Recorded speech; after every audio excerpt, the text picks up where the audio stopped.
Land Reform Act. It sits separately from the Security of Tenure Act and Restitution Rights Act. What this does is remove some of those perceived legal obstacles for land expropriation. As yet, there has not been any expropriation of land without compensation. But what this is doing is sending a market signal that this is possible. This is not a silver bullet that is going to miraculously accelerate land reform in South Africa.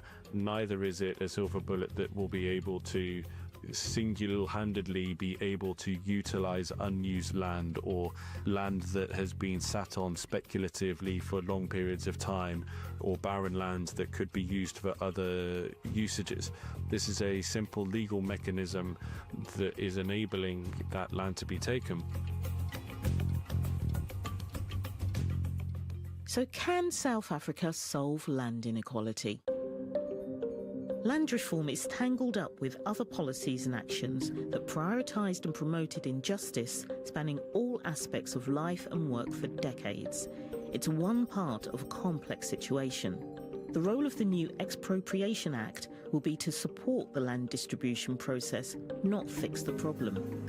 The pace of rebalancing land ownership is slow, and now public faith in the ANC has fallen, the road towards reform remains a rocky one. This edition of The Inquiry was presented by me, Charmaine Cozier. The co-producers were Jill Collins and Baratu Ibrahim, editor Tara McDermott, and technical producer Craig Boardman. I'm Saroja Coelho here on CBC Radio 1. Have a great day. Good morning. I'm Margot Watt. Information Radio is coming up after World Report at 6 o'clock. But first, we go to our local newsroom where Heather Wells is standing by. Good morning, Heather. Good morning. Well, the NDP hang on to Transcona. Shannon Corbett winning handily in yesterday's by-election, taking the constituency with 64% of the vote. Premier Rob Canoe says Corbett has a Transcona blue-collar work ethic. We'll hear more about that. And the province's tourism industry is trying to convince people to spend spring break here amid Donald Trump's trade war. The number of land border crossings into the U.S. from provinces, including Manitoba, has been dropping. At the same time, the number of people from the U.S. traveling to this country is also falling. So we'll hear that story as well in our next local news at 6:30. All right. Thanks very much, Heather. We're at -4 degrees here in Winnipeg right now. Good morning to everyone. Thanks for joining us today.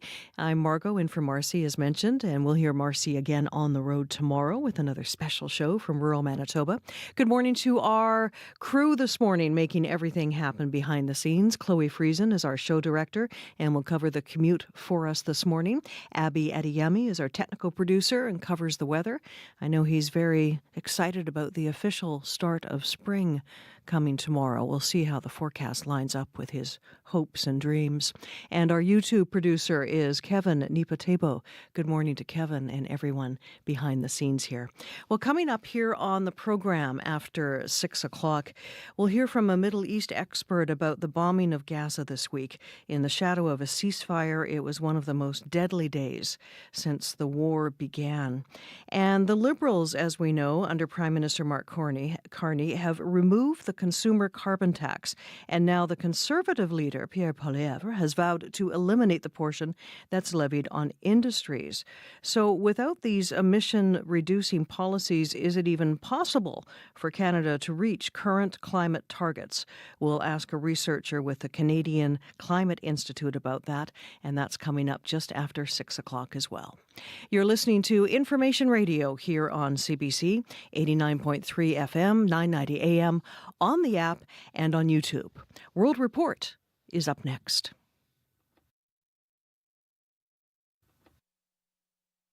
"1942, Europe. Soldiers find a boy surviving alone in the woods.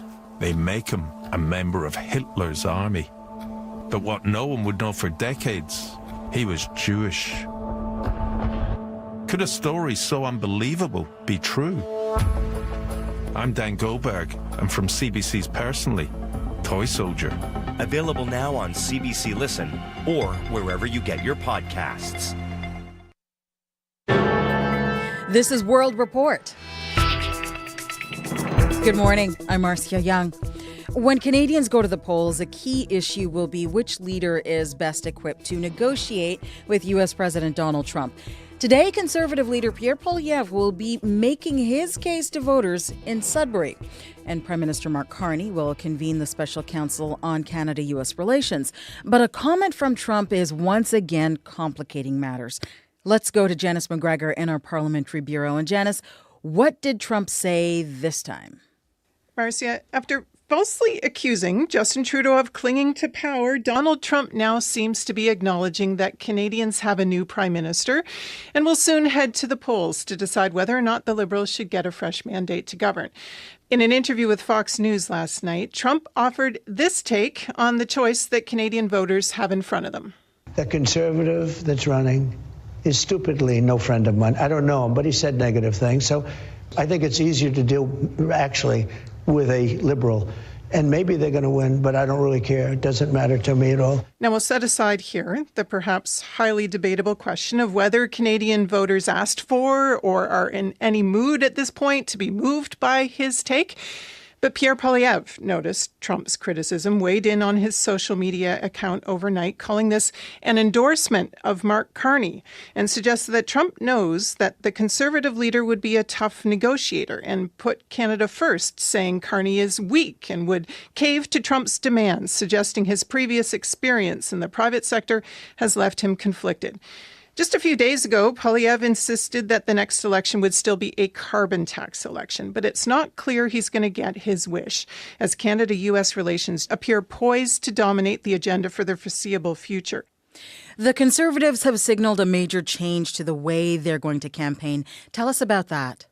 The Conservative campaign director, Jenny Byrne, wrote to media outlets yesterday to announce there's going to be no seats on the leader's plane or any campaign bus for traveling journalists. His events will still be public. She said the campaign will be transparent and accessible, but news outlets now face a hard choice. Even for a national broadcast network, the constantly changing travel logistics of a coast-to-coast-to-coast campaign is a significant drain on scarce resources. Some parts of Canada no longer have significant numbers of experienced political journalists. The alternative, though, is having to rely on the broadcast feeds provided by the party, and that's footage that the Conservatives will design and control. All right. Thank you, Janice. You're welcome. The CBC's Janice McGregor in our Parliamentary Bureau. U.S. fighter jets take off for operations against the Houthis. They launched at least 10 more airstrikes at Yemen overnight. Yemen sources told Reuters they targeted a long-time hideout of Houthi leaders. As those missiles were launched, the Israeli army continued its bombing campaign in Gaza. It says it attacked a Hamas military site overnight. Early reports suggest at least 12 people have been killed. The CBC's Crystal Gomansing is in Jerusalem with that part of the story. One of our safe houses was nearly hit last night. Tom Fletcher is the UN Undersecretary General for Humanitarian Affairs and Emergency Relief Coordinator. They're determined to do everything they can to save as many survivors as possible. And they're saying to us, what does it say about our values that we can't stop a 21st century atrocity happening before our eyes? The second day of strikes comes as far-right Israeli politician Itamar Ben-Gvir resumes his role as national security advisor. He resigned from that position in protest when Israel agreed to a ceasefire in January. Now that ceasefire is broken. The resumed military operations and ensuing cabinet appointment, says Ansel Pfeffer of The Economist, is about maintaining power. Prime Minister Netanyahu needs to ensure that he has a majority over the next couple of weeks to pass a budget. If that doesn't happen, then early elections are triggered. Most of his potential coalition are on the far right, and they have been demanding an end to the ceasefire and a return to the fighting. Thousands of demonstrators are marching towards Jerusalem. Multiple groups are involved, trying to show Netanyahu's government they'd rather fight for democracy. Crystal Gomansing, CBC News, Jerusalem. A grad student at New York's Columbia University is seeking refuge in Canada. Ranjani Srinivasan's student visa was suddenly revoked, and U.S. immigration or ICE agents came knocking on her door twice in 2 days. A Trump administration campaign is targeting students who officials say took part in pro-Palestinian protests. In a Canadian exclusive, Srinivasan spoke with Metro Morning host David Common. Donald Trump's Homeland Security Secretary calls you a terrorist sympathizer. When you hear that, what do you think? Well, I'm not a terrorist sympathizer, so I just find it kind of absurd. Who are you? I'm a PhD student who actually rarely left the office because I was busy working or grading my students' papers. Ranjani Srinivasan says she was given 15 days to leave the United States. She only stayed for 2 before boarding a plane to Canada. Now Srinivasan is considering whether to complete her studies here or return to India. You can watch her full interview tonight on The National at 10 p.m. on CBC Television and everywhere you stream CBC News. Judges are pushing back against U.S. President Donald Trump. Some of them are overturning his executive orders. Trump, in turn, is pushing back. That has Chief Justice of the U.S. Supreme Court, issuing his own rebuke. The CBC Sarah Levitt joins us from Washington this morning. And Sarah, what are judges rejecting? It starts with Trump's attempt to ban transgender service members.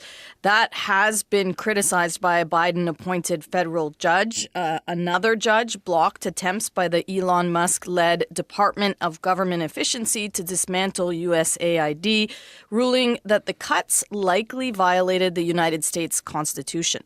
How has Trump and his administration reacted to these judicial decisions? Well, their first steps have been through the courts themselves and appeals, and that's worked in some cases. Trump's orders targeting diversity, equity, and inclusion policies have been reinstated for now. Trump himself has responded with anger, particularly when it comes to a ruling that banned the deportation of alleged Venezuelan gang members. The administration did deport them, saying the ruling came when the planes were in the air. I never did defy a court order. And you wouldn't in the future? No, you can't do that. However, we have bad judges. We have very bad judges. And these are judges that shouldn't be allowed. I think at a certain point you have to start looking at what do you do when you have a rogue judge. On social media, he called for the judge who ruled against the deportations to be impeached. And that appears to have prompted the Chief Justice of the Supreme Court to issue a very rare statement, although he doesn't mention Trump by name. John Roberts wrote, "For more than 2 centuries, it has been established that impeachment is not an appropriate response to disagreement concerning a judicial decision." Thank you, Sarah. Thank you. The CBC Sarah Levitt in Washington. Tesla has become a lightning rod since Elon Musk became an ally of Donald Trump. Some vehicles and dealerships have been vandalized. That has organizers of Vancouver's auto show worried about the safety of staff and guests. As Mira Baines tells us, they say this year the electric car maker is not welcome. In light of the recent escalating events throughout North America, as we get closer, we're seeing a spike. A spike of protests across North America has caused the Vancouver International Auto Show to remove U.S. car maker Tesla from its event this week. Organizer Eric Nickel says the company was given multiple opportunities to withdraw over the last 7 days, then was ultimately dropped. The political position on this has absolutely no bearing on the decision. This is purely from a safety point for our guests and our attendees. Tesla founder Elon Musk is steeped in controversy over concerns of political interference and close ties to U.S. President Donald Trump, recently building a wave of Tesla takedown protests across Canada, the U.S., and parts of Europe. Tesla chargers and showrooms have also been the targets of vandalism. CBC News reached out to Tesla. The company did not respond by deadline. David Tyndall, a UBC professor who studies social movements, suggests the backlash is just the beginning. Tesla is kind of the low-hanging fruit, right? So it's kind of the low-hanging fruit in a mass protest that is going to ramp up against, this kind of whole administration. Organizers say Tesla told them they were disappointed by the decision to cancel their participation in the show. Mira Baines, CBC News, Vancouver. And that is the latest national and international news from World Report. I'm Marcia Young.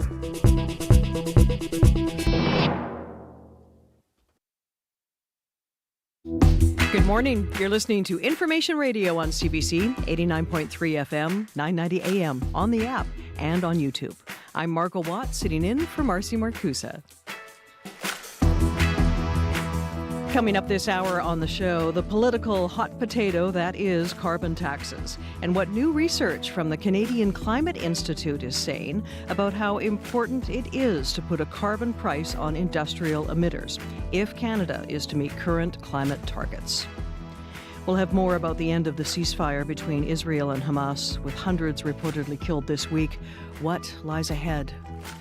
And how learning the Ukrainian art of egg decorating can get you into the spirit of springtime. We'll learn about an upcoming workshop to take your egg designing skills to the next level. This is Information Radio on CBC.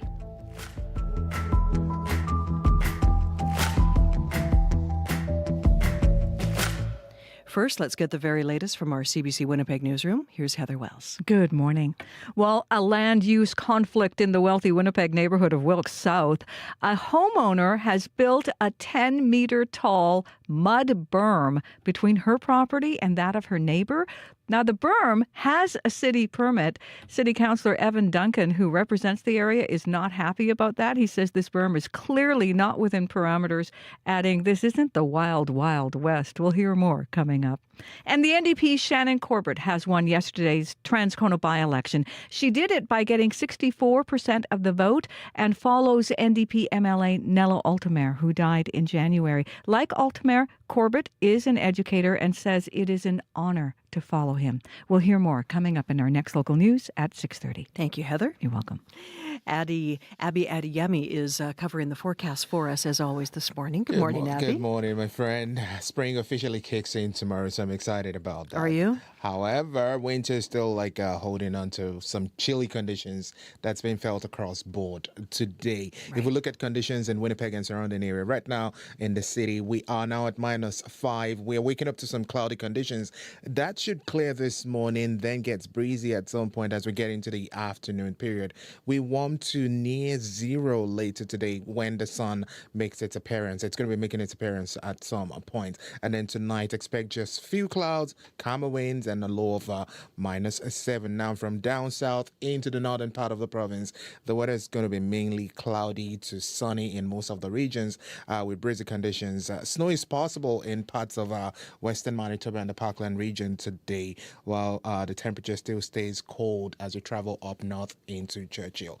But right now, Winnipeg, -5. It's clear. It's going to be clear later today, warming up to 0. All right, Abby, thanks very much. Thank you. Chloe Friesen is on the commuter desk this morning. Good morning, Chloe. Good morning, Margot. Not too much happening out there on the roads, but of course, if you do spot something, whether it is a stall, a collision, I know we're coming on springtime, so potholes, it's a nice sign of spring here in Winnipeg. Well, I don't know if it's nice, but they're a sign, all right. It's a classic, maybe. A classic sign of spring here in Winnipeg or just around the province, actually. So if there is a nasty pothole somewhere that you want to warn folks about, we will also take those types of calls. You can call our commuter line at 204-788-3093.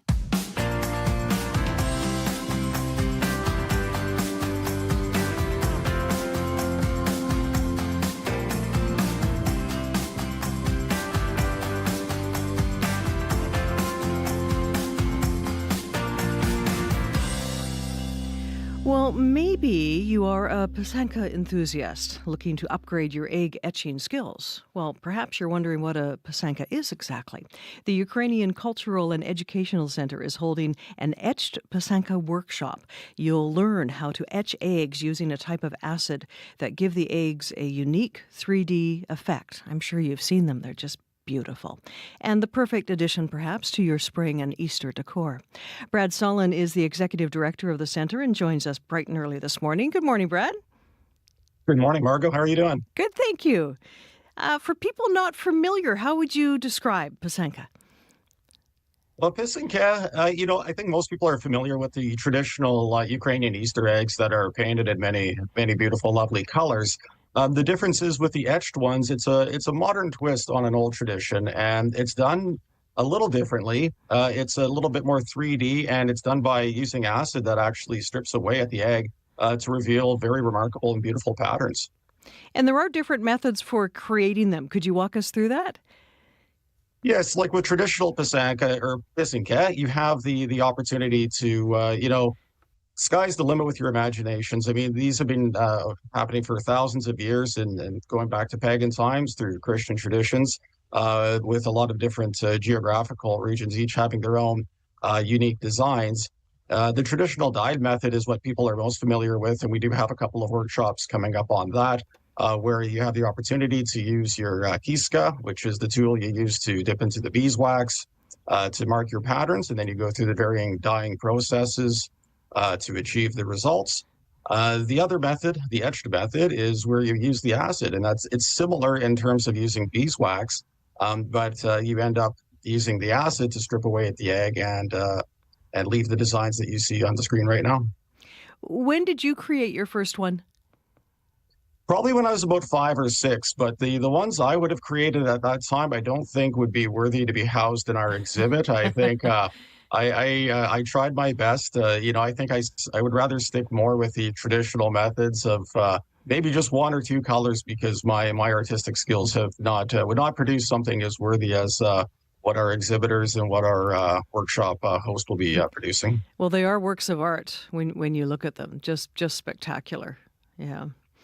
How would you describe what they mean to you?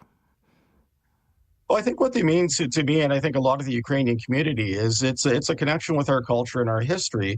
And again, going back to the earliest times when the eggs were created, it had to do with the rebirth of spring, and they were used as talismans to ward off evil and bring back spring after the winter time. And then as it evolved through Christian traditions, it's about the rebirth of man. There's also an old folklore legend that I learned about last week when we had a presenter out here from Vancouver, who explained to us that the tradition goes that there's an evil monster in the world that's chained up over a cliff, and that it's our duty to create pisanka or pisanka to the less we make, the more the chains loosen and that evil overtakes the world. So it's almost a call to action for us to keep creating beautiful things such as the pisanka in order to keep evil at bay. And I can't think of a better time in the world right now that is a call to action to create and make the art we do for. How important is it to keep this form alive, this art form alive? I think it's very important. I think it's very accessible for people to do of all ages, and it is very unique. There are no 2 eggs that are the same, even if you try, just because of the nature of creating with the beeswax, with the acid, with the dyes.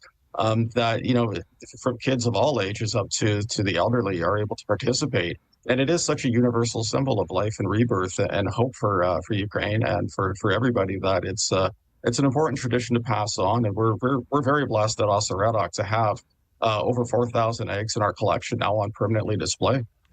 And how would you describe what it's like to do this for the first time? I know that I tried doing this many years ago, and it didn't go very well. I have to be honest with you, Brad. They didn't look very good. At the workshop, what will people experience?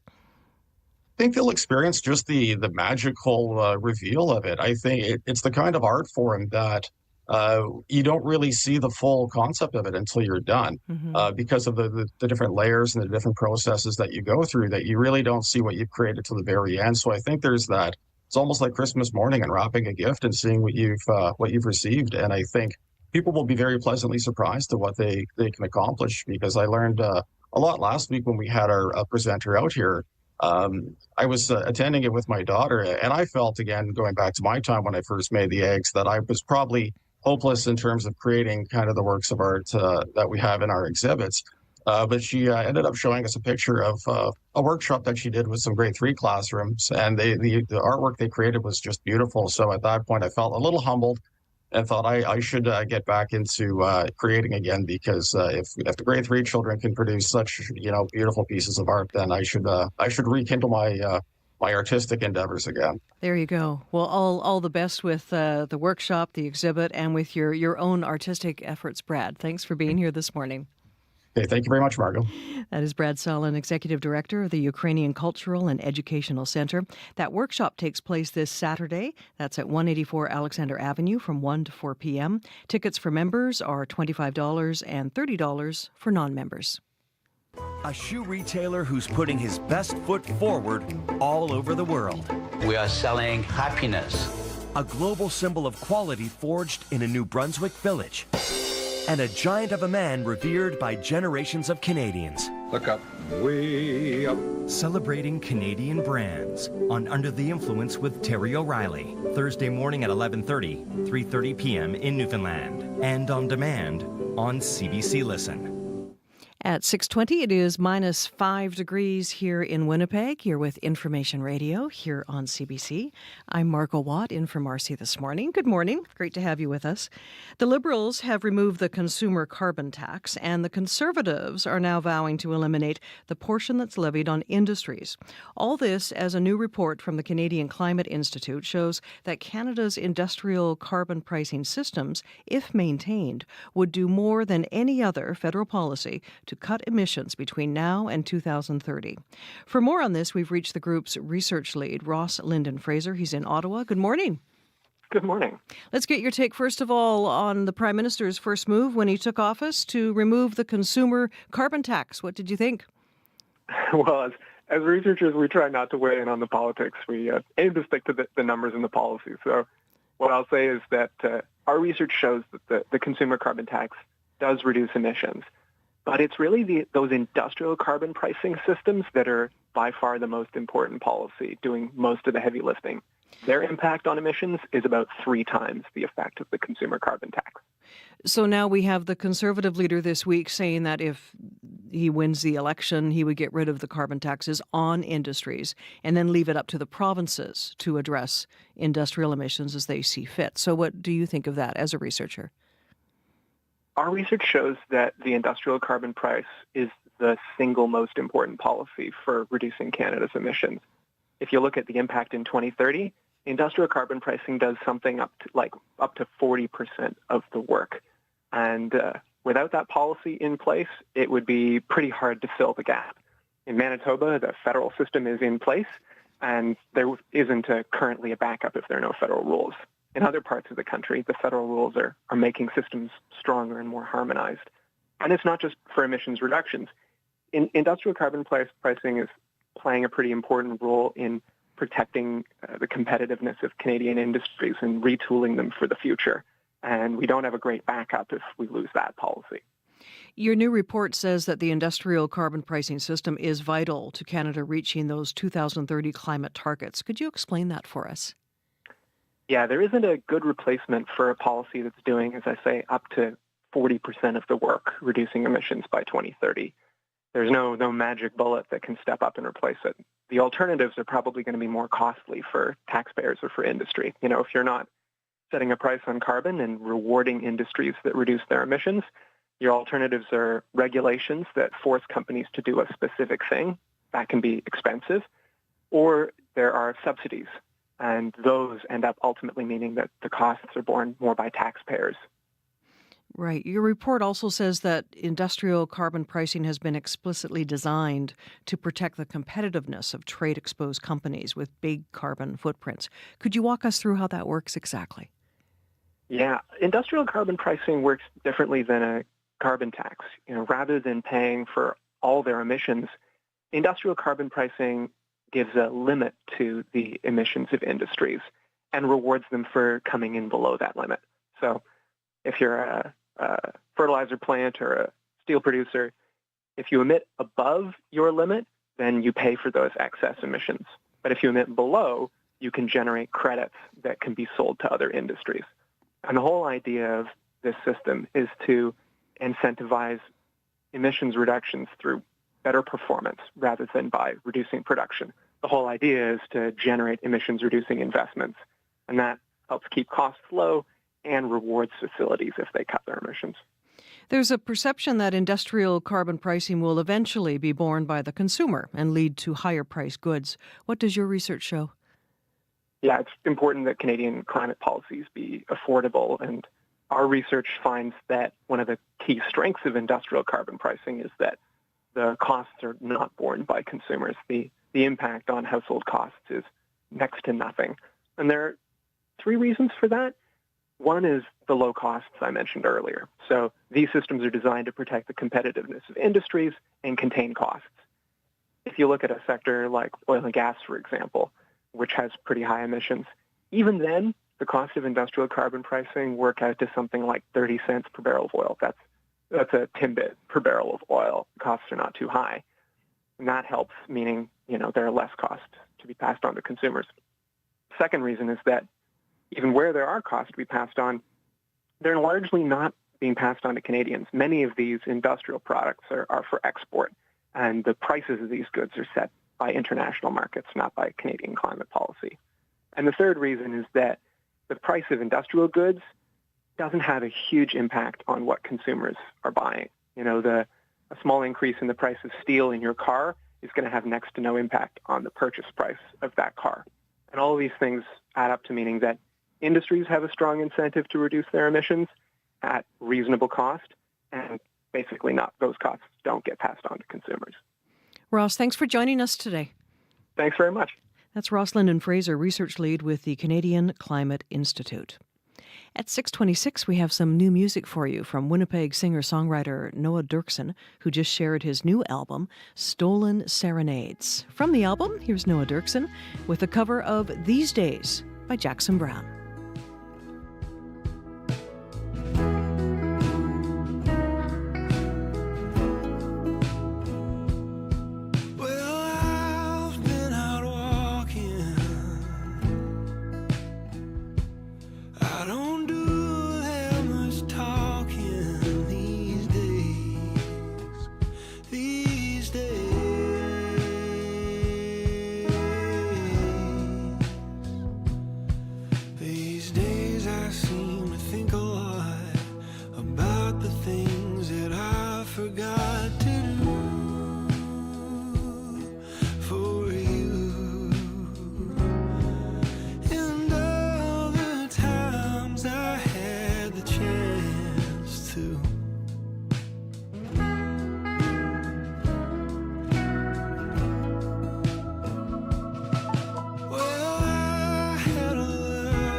Out of Winnipeg, that's Noah Dirksen with a cover of These Days by Jackson Browne.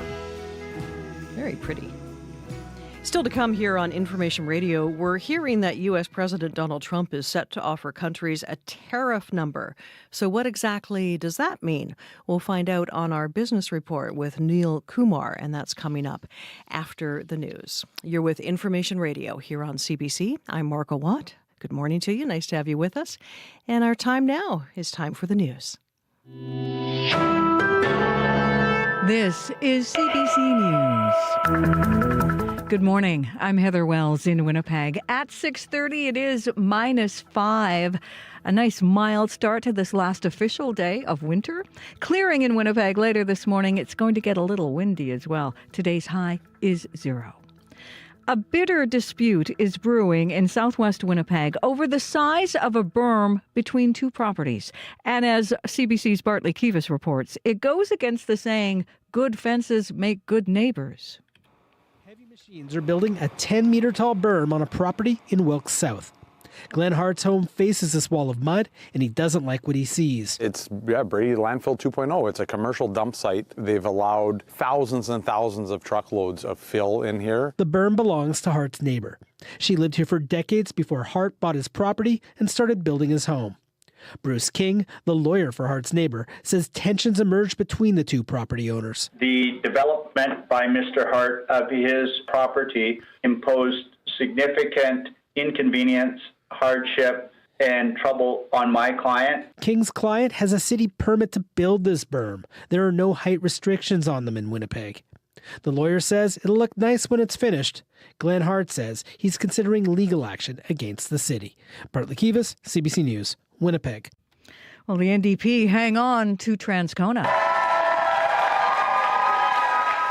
The NDP's Shannon Corbett winning handily, taking the constituency with 64% of the vote. The next closest was the PC's Sean Nason with 29% of the ballots. Premier Wab Kinew says Corbett has a, quote, Transcona blue-collar work ethic that resonated with people, and it helped, he says, that voters recognized her. So many people we talked to were like, oh, you taught my nephew, you taught my grandkids, you taught my neighbor. Like, it's just amazing to have another educator on the team who's able to bring that knowledge of people just by hearing their last name, where they fit into the Transcona family. Corbett says she looks forward to her new job, but will miss working with kids at Transcona Collegiate. The Southern Chiefs organization is adjusting the cost and scope of its ongoing redevelopment for the former Bay Building in downtown Winnipeg. The SCO has called a news conference for today to update its plans for Waiwene Bagakinagon, the mixed-use project planned for the former department store. The project was announced at $130 million in 2022. That cost was increased to $200 million the following year.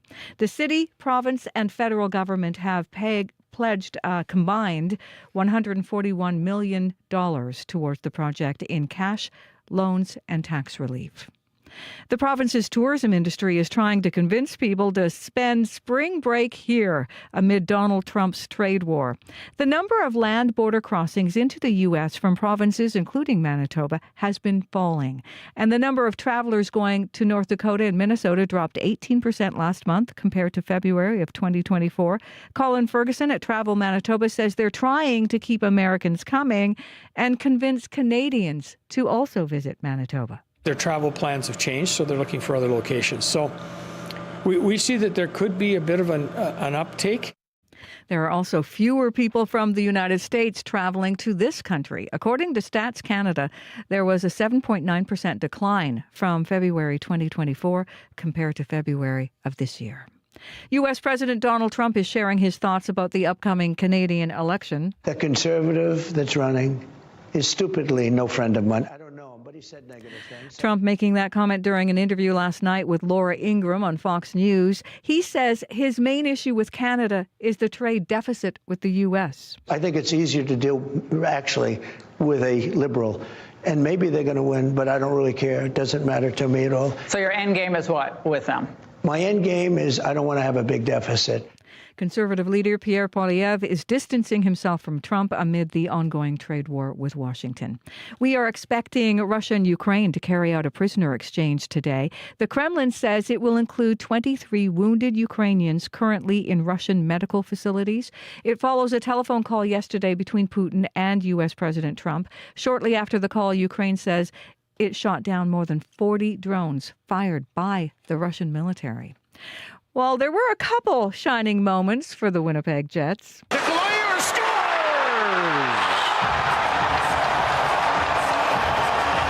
Vintage Nikolai Ehlers, his 22nd, has us tied at 1. Nikolai Ehlers on TSN, but the Jets get roughed up in Vancouver last night, losing 6-2 to the Canucks. Head coach Scott Arniel says the Canucks were desperate and his team made mistakes. Give up a lot more rush opportunities than we ever have, I think, in a game, and they capitalized, then that late goal at the end of the first, a little bit of a backbreaker. Last night's loss, coupled with Washington's win last night, sees the Jets tied now with the Capitals at 98 points atop the NHL standings. And next up, Winnipeg is in Edmonton tomorrow night. The Oilers are coming off a big win against Utah, handing them a 7-1 beating last night. So that's going to be quite a match tomorrow night, Winnipeg in Edmonton. You can find more on last night's game and other news from Winnipeg at cbc.ca/Manitoba. Thank you, Heather. You're welcome. The CBC's Heather Wells. Let's check out our forecast now. Abby is back with us. Hey, you. Good morning once again across the province. We will be seeing a mix of sunny conditions, cloudy skies with breezy conditions, especially in the south, and then that moves to the west. Snow possible in some areas also, and we'll see temperatures ranging from chilly conditions in the north to milder conditions down south. Currently, Winnipeg, we are at -5. It is cloudy. Expect this to clear as you get into the morning. Some breezy conditions this afternoon. High will be around 0.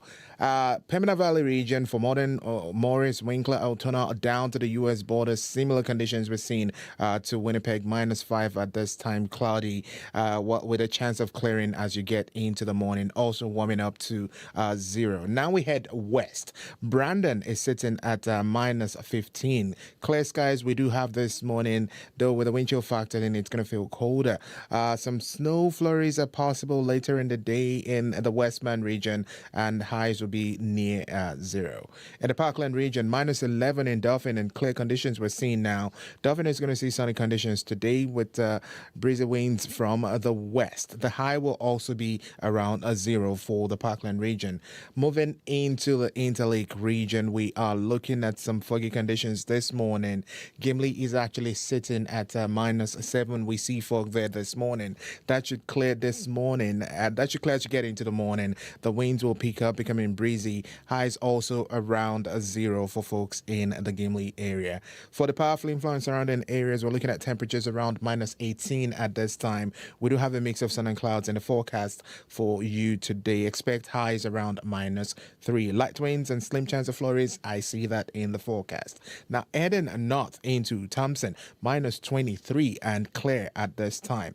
Sunny conditions also in the forecast today. Highs will be around -7. However, the wind chill this morning feels like -27. It seems like this last few hours of winter, it's still holding on to Thompson and Churchill, because we see a wind chill of -35 in Churchill this morning, with temperatures at -19 at this time. Highs will be near -17, but that wind chill makes it feel colder, so there's a risk of frostbite if you are in that part of the province. So across board, it just ranges from breezy conditions and cloudy, and the mild conditions is more like in the southern part of the province, and it's still chilly up north. All right. Thank you, Abby. Thank you. Now, watching the commute for us this morning is Chloe. How are things? They're all right, I would say. No calls to the commuter line quite yet, so I am perusing some traffic maps here, just looking for some slow spots. The only thing I'm spotting right now is eastbound Broadway between Hargrave and Smith. Looks like it's a bit slow right now, so it's just a small section, but if you're in the area and you can tell me what you're seeing, that would be excellent. Or if you're somewhere else and things are slowing down just due to that morning rush hour traffic that we haven't quite started, but we're getting there. Let us know what you're seeing on the commuter line. I will share that information with your fellow commuters. The number to call is 204-788-3093. All right. Thank you, Chloe. At 6:39, time for our business report now with Neil Kumar. Good morning, Neil. Good morning, Marco. We're learning that Canada Post has launched financial accounts that come with some no-fee options. Could you tell us more about that? That's right. Canadians who choose to set up an account through Canada Post's new My Money service will now be able to make deposits at the post office. They will also have the option to upload funds online through the Koho app. These spending and savings accounts have been launched in a move that is similar or equal to other programs in other countries, which gives low-income customers and underserved communities basic banking options. However, according to a leading advocacy group, this new offer lacks transparency and only has a few low-cost options. All accounts that are being offered come with unlimited transactions, including the ability to earn interest on deposits. Customers will also receive a prepaid reloadable MasterCard that they can use for purchases and ATM withdrawals. We're also hearing this morning that U.S. President Donald Trump is set to offer countries a tariff number. What exactly does that mean? So according to U.S. Treasury Secretary Scott Bessent, the Trump administration will offer a proposed tariff rate to countries based on their own rates and non-tariff trade barriers, including other factors, but it will also give them the option to negotiate around the tariff wall. Bessent says that on April 2nd, each country will receive a number that the U.S. believes will represent their tariffs. President Trump says the reciprocal tariffs that take effect next month will offset trade practices that his administration deems unfair. Bessent says the tariffs have been designed to protect the U.S. economy, the industries, and its employees. And McDonald's Canada has decided to give the vegetable-based burger a second chance. That's right, and the veggie burger will be tested in a handful of markets across the country, including British Columbia, New Brunswick, and Ontario. More specifically, McDonald's will test its new McVeggie at its locations in Langley, Richmond, and Surrey, BC, as well as Brampton and Windsor, Ontario, and Dieppe, Moncton, Riverview, and Sussex, New Brunswick. The test run will last until April 14th. The veggie sandwich will come in your choice of regular and spicy habanero varieties. It will also have a breaded patty made of carrots, green beans, zucchini, peas, soybeans, broccoli, and corn.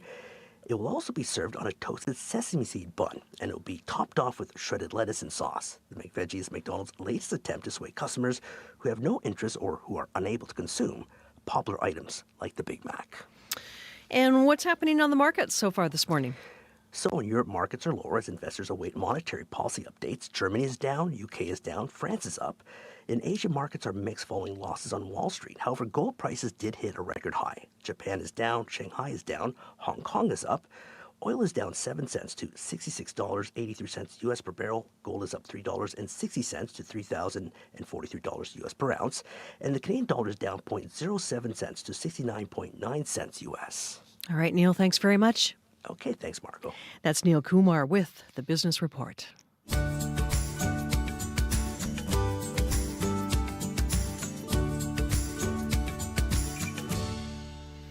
You've likely heard that the measles is making a comeback. The highly contagious disease was nearly eradicated, but it's getting a foothold in North America again because of vaccine hesitancy. That may seem like a recent phenomenon, but the roots of the problem actually go back decades. Mary Jane Hampton is a consultant and healthcare columnist for CBC Radio. Here now she talks about the origins of the misinformation surrounding the MMR vaccine. Dr. Andrew Wakefield published a paper in the British journal called The Lancet, claiming to have found a link between the measles vaccine and autism.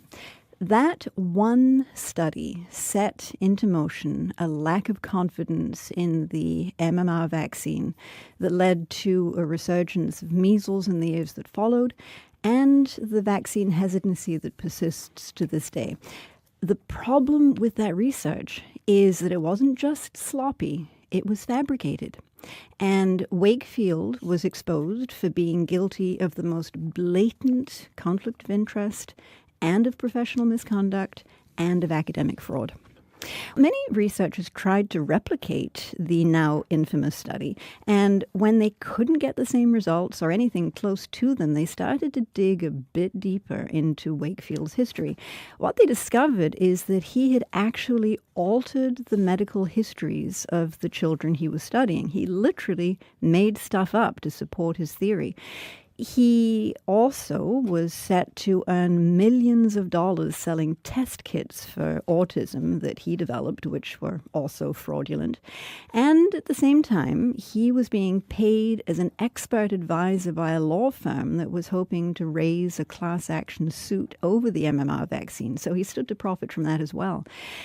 It took 10 years for the academic and medical communities to catch up with him, which is when The Lancet finally published a retraction and an apology for the original article. And Wakefield was stripped of his medical license and he was disgraced, but the damage was done. It's ironic that Andrew Wakefield moved to Texas in the early 2000s, where he headed up a research institute of all things. And today, Texas is ground zero of the largest outbreak of measles in years. 17% of the people who have been tested positive for measles have been hospitalized. All of them are young people, and most of them are children under 5. None of them was vaccinated, and so far 2 have died. That is Mary Jane Hampton, a consultant and healthcare columnist for CBC Radio. At 6:45, it is minus 5 degrees here in Winnipeg. Good morning. You're with Information Radio here on CBC. I'm Margo Watt, sitting in for Marcy this morning. Well, Juvenile is back this year with a new album on the way. He's an R&B singer out of Toronto. And I have to say, if your last name is Vinyl, you have to put out a record, right? Here's Juvenile with Fold. Holding on tight, then you let go, pushing we pull, now you wanna fight. Let your emotion take all control, is that what you like, baby? Is this just a game to you? Stuck on you like glue, I'm not leaving soon, babe. You're the one I choose. You know how I lose it when I see you.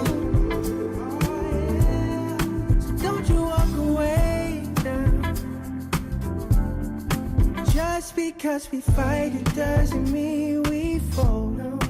We've been here before. And even if we never seem to play our cards right, love will take its toll.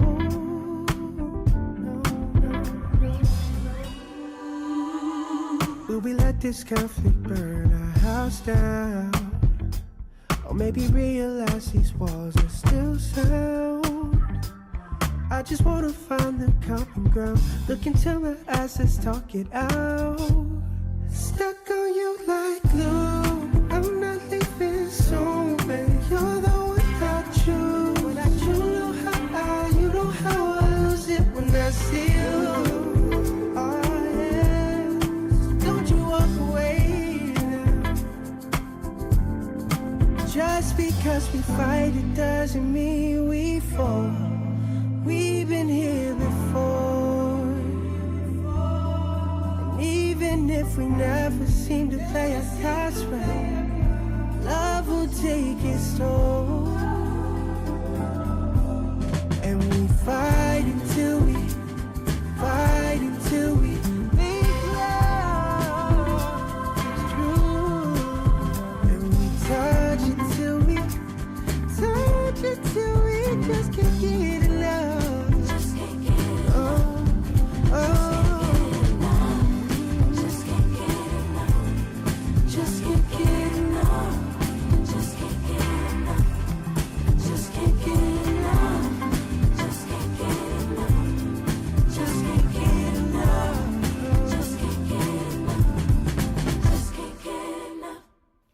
And that is Juvenile with Fold.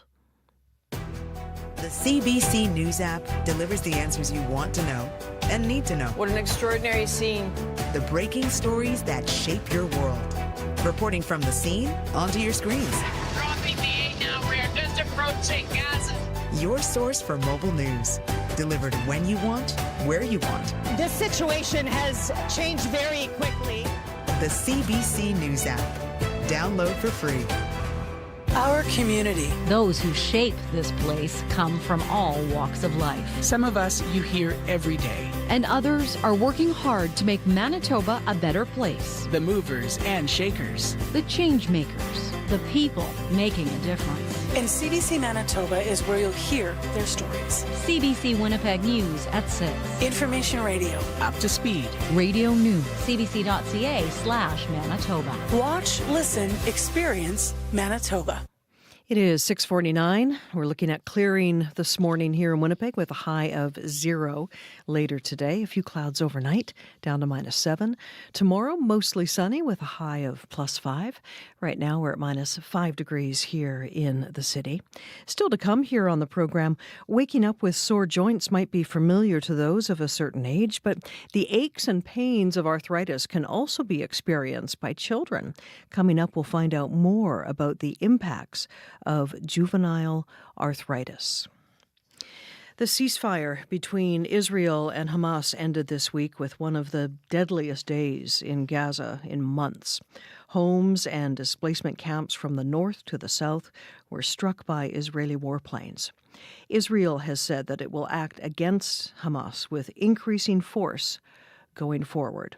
For more on this unfolding story, we have reached Rami Khouri. He is the Distinguished Public Policy Fellow at the American University of Beirut, and he's in Massachusetts today. Good morning.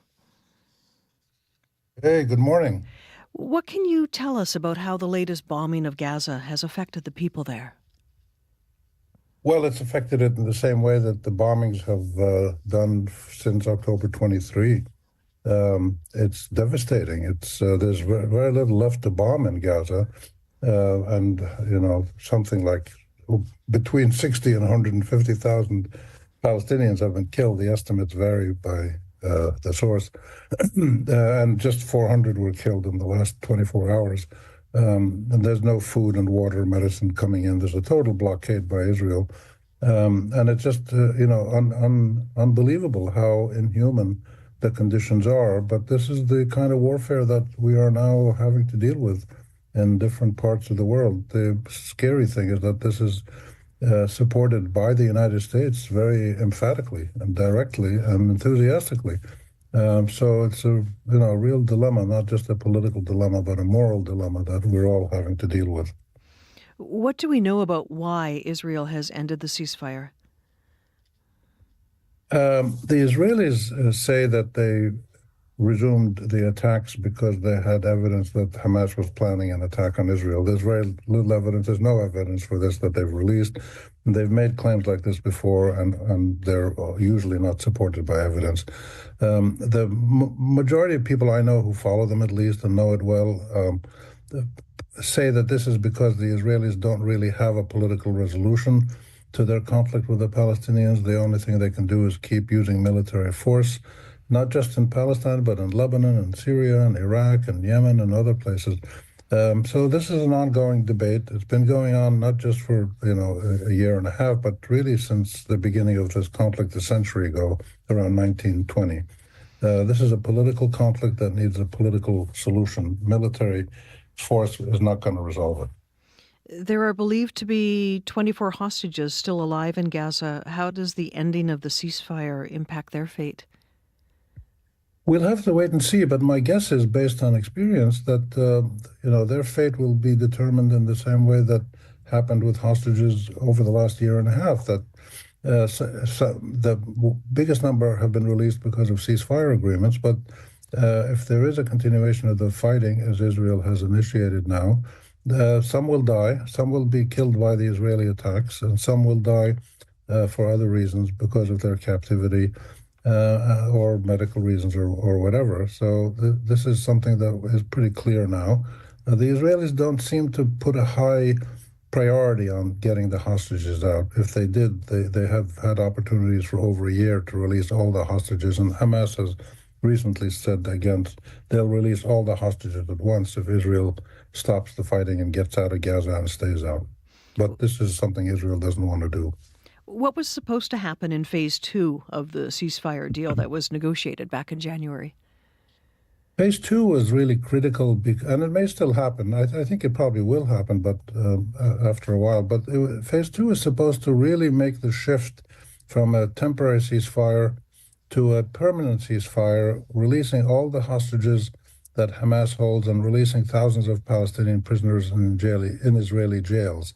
and then moving and getting all the Israelis out of all of Gaza. This is the critical element that the Palestinians need. They need an end to the war by Israel, and they need all the Israelis out of Gaza. And then the Palestinians, and with their allies and people around the world, can address the really tough question of how to govern Gaza, how to rebuild it, and then possibly down the road, how to relaunch a permanent negotiation to resolve the Israel-Palestine conflict once and for all. So what aspects of that deal do you think have a chance of coming to fruition? I think the pressures inside Israel to get the hostages released by resuming the ceasefire implementation are going to continue to grow. And I believe that the pressures in the U.S. on the U.S. government will also continue to grow to stop supporting Israel's attacks and instead shift to supporting a really serious negotiated resolution, because one of the fascinating things happening now is that Gaza is starting to impact domestic American political conditions. People losing their jobs in universities, the government, the U.S. government withholding funding from universities, all because of what the Israeli government wants them to do to fight anti-Semitism, as they call it. And this is starting to impact on freedom of speech, constitutional rights of Americans not to be detained without cause. And therefore, I think this is going to push the U.S. to focus much more quickly and seriously on a permanent resolution of this conflict, which is not easy to do, but it is doable if both sides are given the bottom line of what they want. What will you be looking for in the coming weeks? I'll be looking for more clarity on what is the actual American position. Do they want to completely keep supporting Israel's all-out war? Or do they want to shift to a political resolution that gives the Israelis their basic needs and rights and gives the Palestinians their needs and rights at the same time? I'll also be looking for new ideas from the mediators and particularly from Hamas about how to do this. Rami Khoury, thanks for joining us this morning. Thanks for having me. It is Rami Khoury, a Distinguished Public Policy Fellow at the American University of Beirut. At 6:56, we turn to our CBC Winnipeg newsroom. Here's Heather Wells. Good morning. Well, a land use conflict is brewing in the Winnipeg neighborhood of Wilk South. A homeowner there has built a 10-meter tall mud berm between her property and that of her neighbor. The berm has a city permit. City Councillor Evan Duncan, who represents that area, is not happy about it. He says the berm clearly is not within parameters, adding this isn't the wild, wild west. We'll hear more about it. And the NDP's Shannon Corbett has won yesterday's Transcona by-election. She did it by getting 64% of the vote. She follows NDP MLA Nello Altamare, who died back in January. And like Altamare, Corbett is an educator. She says it's an honor to follow Altamare. We'll hear more from her in our next local news coming up at 7:30. All right, Heather, thanks very much. You're welcome. And checking traffic for us in the city and out on the highways, here's Chloe. Hello, I got a call from Thomas on the commuter line. Thomas is traveling on Highway 16 and wanted to mention there is patchy fog on Highway 16. So it goes from quite thick to just misty in the matter of like seconds. So do be cautious if you are traveling on the highways. Watch out for that fog and make sure that you are focused on those roads, especially with that varying visibility. Thank you, Thomas, for the call. And if you have anything to add about your commute, we'd love to hear from you. 204-788-3093. All right, thanks very much. And we have another windy morning, making it feel a little chillier than the temperature might tell us. -5 degrees in Winnipeg. As we clear later on this morning, we still have that west wind gusting to about 50 throughout the day, a high of 0 for today. Still to come here on Information Radio, football changed her life. Now she wants to give other girls the same chance. We'll hear from a Winnipeg woman who is dedicated to getting more girls on the football field. And she'll tell us why that is easier said than done. You're listening to Information Radio here on CBC. I'm Margot Watt. Great to have you with us this morning. World Report is next.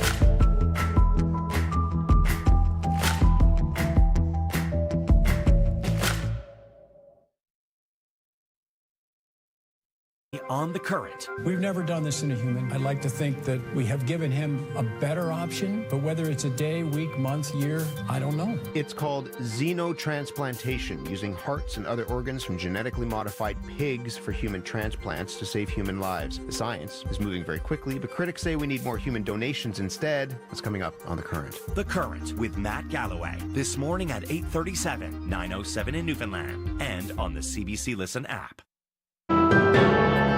This is World Report. Good morning, I'm Marcia Young. Advocacy groups say Prime Minister Mark Carney's new, smaller cabinet sends a message, one that could put Canada back on issues of diversity, equity, and inclusion. Carney chose just 23 ministers to join him around the table, and as Ashley Burke reports, he's facing criticism for the portfolios he chose to consolidate. I think it's a political strategy. For Rabia Hutter, the new Prime Minister's decision to consolidate some cabinet portfolios is viewed as a strategic choice ahead of a looming election. To get rid of anything that has to do with equity, diversity, and inclusion. She's the National Director of Disability Without Poverty, one of more than 200 advocacy groups and organizations calling on Mark Carney to reinstate a series of ministerial roles solely dedicated to portfolios like persons with disabilities, women, gender equity, and youth, along with official languages and seniors. We're concerned that we lost a champion at the cabinet table because this issue is no longer given the priority that it needs. Those portfolios aren't gone, but the ministers' titles are. The work will now fall under other ministers' expanded portfolios. Stephen McKinnon is the Minister of Jobs and Families. His responsibilities will include seniors and persons with disabilities. Whether it's seniors or the handicapped people or and perhaps especially labor in this country, I take all of the constituent groups who rely on the services of my department extremely seriously. Hutter says McKinnon should start his job by learning that under the Accessible Canada Act, in English they say persons with disabilities, not handicapped people. Ashley Burke, CBC News, Ottawa. Ukrainian President Volodymyr Zelensky says Vladimir Putin is not living up to his pledge to pause attacks on energy infrastructure for 30 days. Навіть цієї ночі після розмови Путіна Zelensky says power facilities were among the targets of 150 Russian drones launched overnight. Zelensky is in Helsinki, meeting with Finnish Prime Minister Alexander Stubb. Stubb reaffirmed his country's support for Ukraine. The office of the Russian president says Putin agreed to the temporary pause in attacks during a phone call yesterday with Donald Trump. Zelensky says he will have his own call with the U.S. president later today. U.S. fighter jets take off for operations against the Houthis. They launched at least 10 more airstrikes at Yemen overnight. Yemeni sources told Reuters they targeted a long-time hideout of Houthi leaders. As those missiles were launched, the Israeli army continued its bombing campaign in Gaza. It says it attacked a Hamas military site overnight. Early reports suggest at least 25 people have been killed. The CBC's Crystal Gomansing is in Jerusalem with that part of the story. One of our safe houses was nearly hit last night. Tom Fletcher is the UN Undersecretary General for Humanitarian Affairs and Emergency Relief Coordinator. They're determined to do everything they can to save as many survivors as possible. And they're saying to us, you know, what does it say about our values that we can't stop a 21st century atrocity happening before our eyes? The second day of strikes comes as far-right Israeli politician Itamar Ben-Gvir resumes his role as national security advisor. He resigned from that position in protest when Israel agreed to a ceasefire in January. Now that ceasefire is broken. The resumed military operations and ensuing cabinet appointment, says Ansel Pfeffer of The Economist, is about maintaining power. Prime Minister Netanyahu needs to ensure that he has a majority over the next couple of weeks to pass a budget. If that doesn't happen, then early elections are triggered. Most of his potential coalition are on the far right, and they have been demanding an end to the ceasefire and a return to the fighting. Thousands of demonstrators are marching towards Jerusalem. Multiple groups are involved, trying to show Netanyahu's government they'd rather fight for democracy. Crystal Gomansing, CBC News, Jerusalem. I was extremely afraid of being detained just because of the other disappearances and cases that have happened in Colombia or around among students. That was definitely my greatest fear. That is Ranjani Srinivasan, a grad student at New York's Columbia University. She now appears to be a target of the Trump administration. It is clamping down on students who are believed to have been involved in pro-Palestinian protests.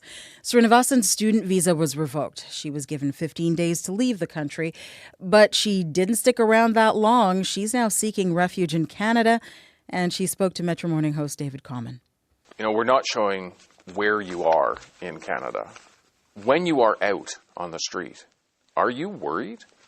I was in the initial days, but now I'm feeling safer in general. You mean like looking over your shoulder, Yeah. thinking that the police might show up? Yeah, I definitely had that the first couple of days. I couldn't sleep if I heard a siren. I didn't leave the house, but now I'm fine. Now, Ranjani Srinivasan is considering whether to complete her studies here or return to India. You can watch her full interview tonight on The National. For the first time in more than 2 years, Arizona is about to execute a convicted murderer. Aaron Gunches is expected to be given a lethal injection today. The sister of his victim is hoping the death will give her closure. Steve Futterman has more. The execution will mark the end of a more than 20-year saga. It was in 2002 that Ted Price was kidnapped and killed.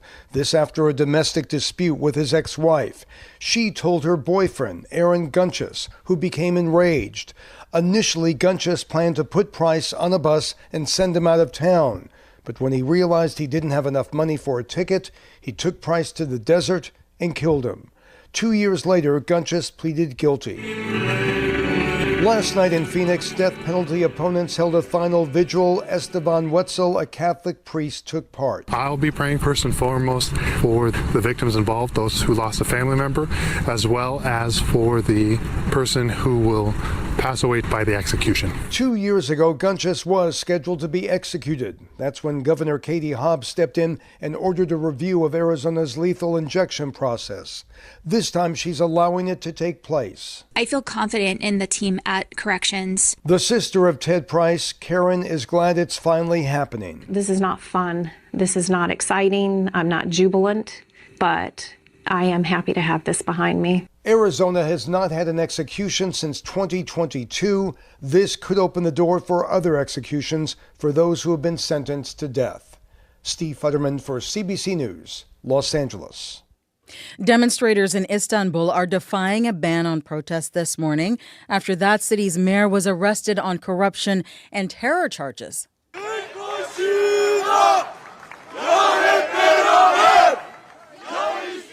Ekrem Imamoglu and more than 100 others were rounded up in the latest crackdown on dissidents.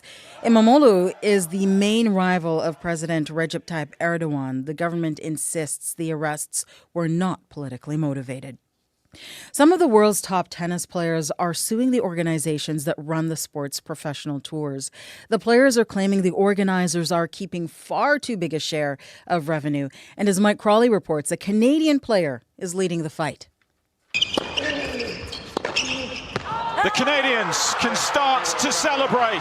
Vasek Pospisil helped Canada win the Davis Cup in 2022. Now he's trying to win a lawsuit. Tennis is in the dark ages, and that just needs to change. Pospisil is one of the co-founders of the Professional Tennis Players Association, a sort of players' union that's suing the organizations behind the men's and women's pro tours. The whole system, the whole structure of tennis, everything needs to change. And this is the first step. In much of pro sports, including hockey, football, and golf, players collectively earn around half the sport's revenue.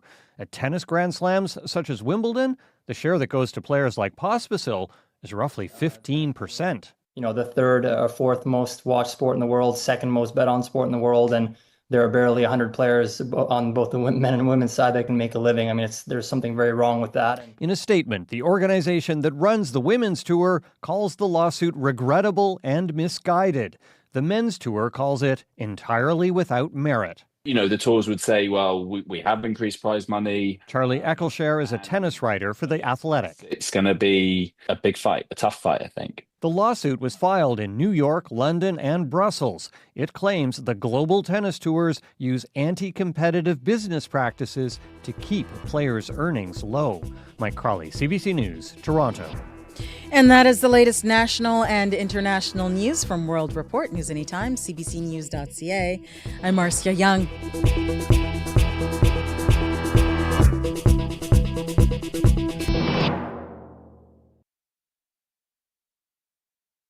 Good morning. You're listening to Information Radio on CBC, 89.3 FM, 990 AM, on the app and on YouTube.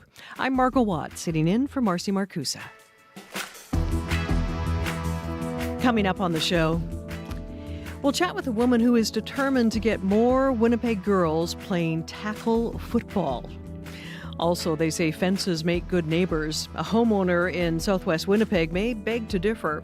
Coming up, we'll tell you about the mother of all barriers between neighbors in Wilk South. And it is much more than just growing pains, and it can have serious lifelong effects.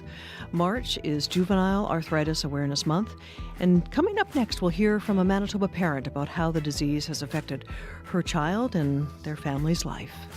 This is Information Radio on CBC.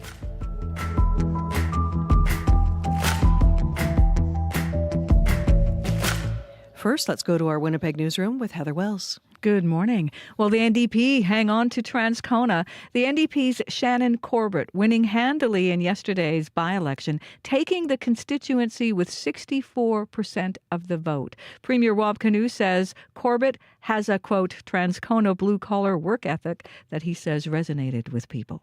The province's tourism industry is trying to convince people to spend spring break here amid Donald Trump's trade war. The number of land border crossings into the U.S. from provinces, including Manitoba, has been dropping. The number of travelers going to North Dakota and Minnesota fell 18% last month compared to February of 2024. There are also fewer people from the United States traveling to this country. We'll hear from a traveler coming up in our next local news at 7:30. All right. Thank you, Heather. You're welcome. I think we're ready for spring right about now. Abby, what do we think? I think winter's still kind of holding on. It's still like, I just have to squeeze out everything I've got. It does that. Every March, around this time every year. You notice that you step out this morning, it still feels like, oh, it's chilly outside. Very brisk. Look up north. We're still seeing temperatures around the minus 20s in Churchill and Thompson, while down south we're seeing minus 18s and minus 17s in some region. This last day of winter, we're looking at temperatures in Winnipeg around minus 6 at this time. We woke up to some cloudy conditions. And don't worry, the sun is going to try to make its way in as we see the skies clear up later this morning. And the afternoon will be bringing a bit of breezy conditions. We'll see highs warm up to 0, just enough to give us that tease that there's a transition happening tomorrow. And then tonight we'll see some few clouds still hanging around, but the winds will be taking a break, and then temperatures drop to around minus 7 across board. We will see a mix of sunshine and clouds, breezy conditions in southern Manitoba, and then that colder front is still being felt in the northern part of the province, with Churchill seeing wind chills around minus 35 this morning. But right now, Winnipeg, minus 6, clear skies today, high 0. Thank you, Abby. Thank you. Chloe, how are things on the commute this morning? Not too bad. Very few calls to the commuter line. We did hear about Highway 16 with some patchy fog conditions. Thank you to Thomas for that call. Looking at some maps here, looking at our stream from our camera on top of the CBC building, it does look like traffic is picking up here in the downtown. There are some slow spots appearing on some maps of the downtown that I'm looking at. But if there's anything in particular that is really getting in your way, if you spot a stall or collision, or maybe just a really nasty springtime pothole, you can let us know. You can call our commuter line at 204-788-3093.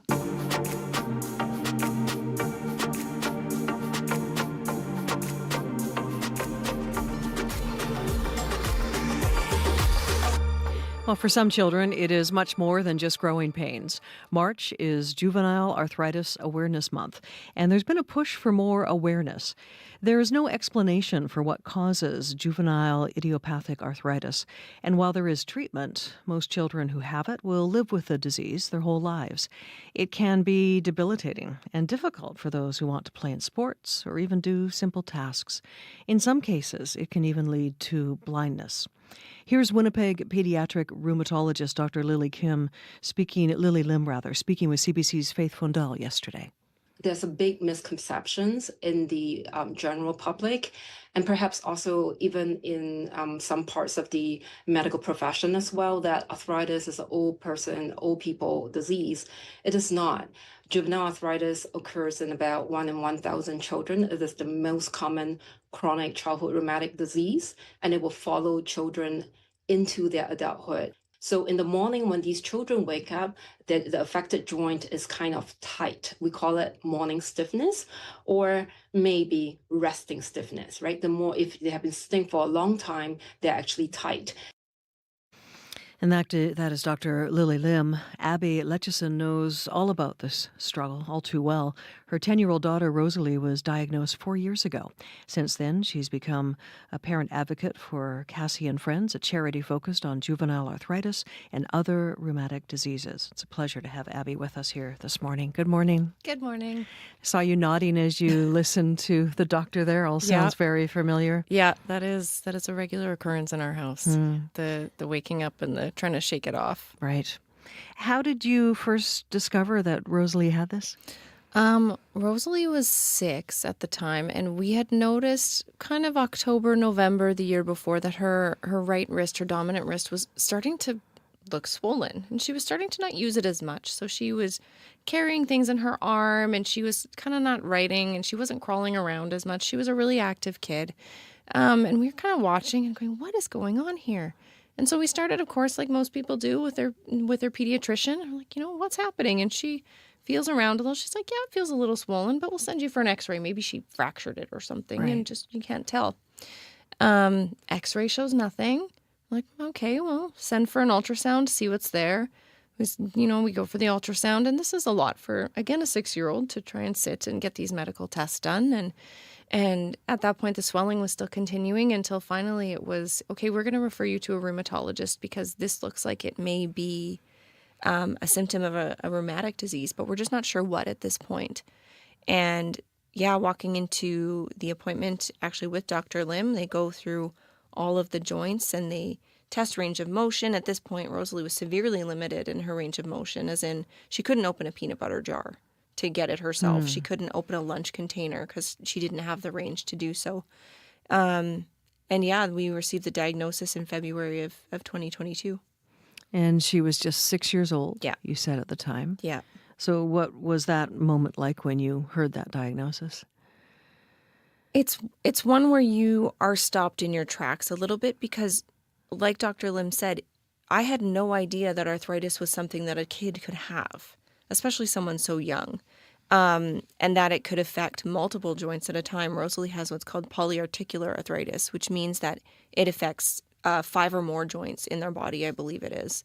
So it affects all of the little joints that are in your wrist. I think there's 20 different little bones in there, her knees, her ankles. We've had stints where her hips have been acting up. So she feels it really everywhere. So what is that like for her every day?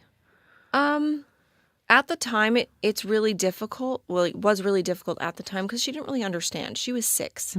So at that point, she was like, my body hurts. Everything hurts. And like you said, we just thought it was growing pains. We were like, you're growing. You're getting taller. This is great. We didn't understand that the aches that she was feeling was actually, it's an immune system attacking your joints internally. And so we've had a lot of adaptations that we've had to check in on. We will see her get up and be limping in the morning when she's coming out of her room. Like, okay, let's do some stretches and some rolling and some getting some things moving so that maybe during the day she's a lot less sore. So how hard is that on you as a mom, seeing that first thing in the morning? Oh, I mean, again, you kind of get numb to it after a while. That That wasn't as bad as medications for this are often an injected medication. So Rosalie had severe needle aversion, as most 6-year-olds do. Of course. They don't really exactly want to get needles, whereas you're trying to hold your child through the tears and the screams and the resistance and the begging and the pleading of, I'll be okay, it'll be fine, to give them this medication because you're doing all of this at home.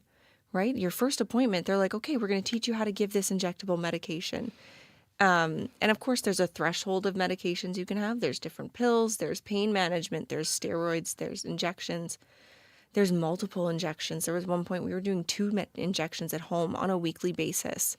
So, I mean, I did some quick math, and just the injections alone for one of her medications, she's had 159 since she's been diagnosed. Really? Yeah. And are these helping?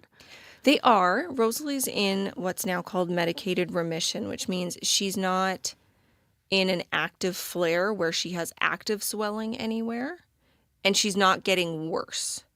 Now, that can be a touch and go scenario.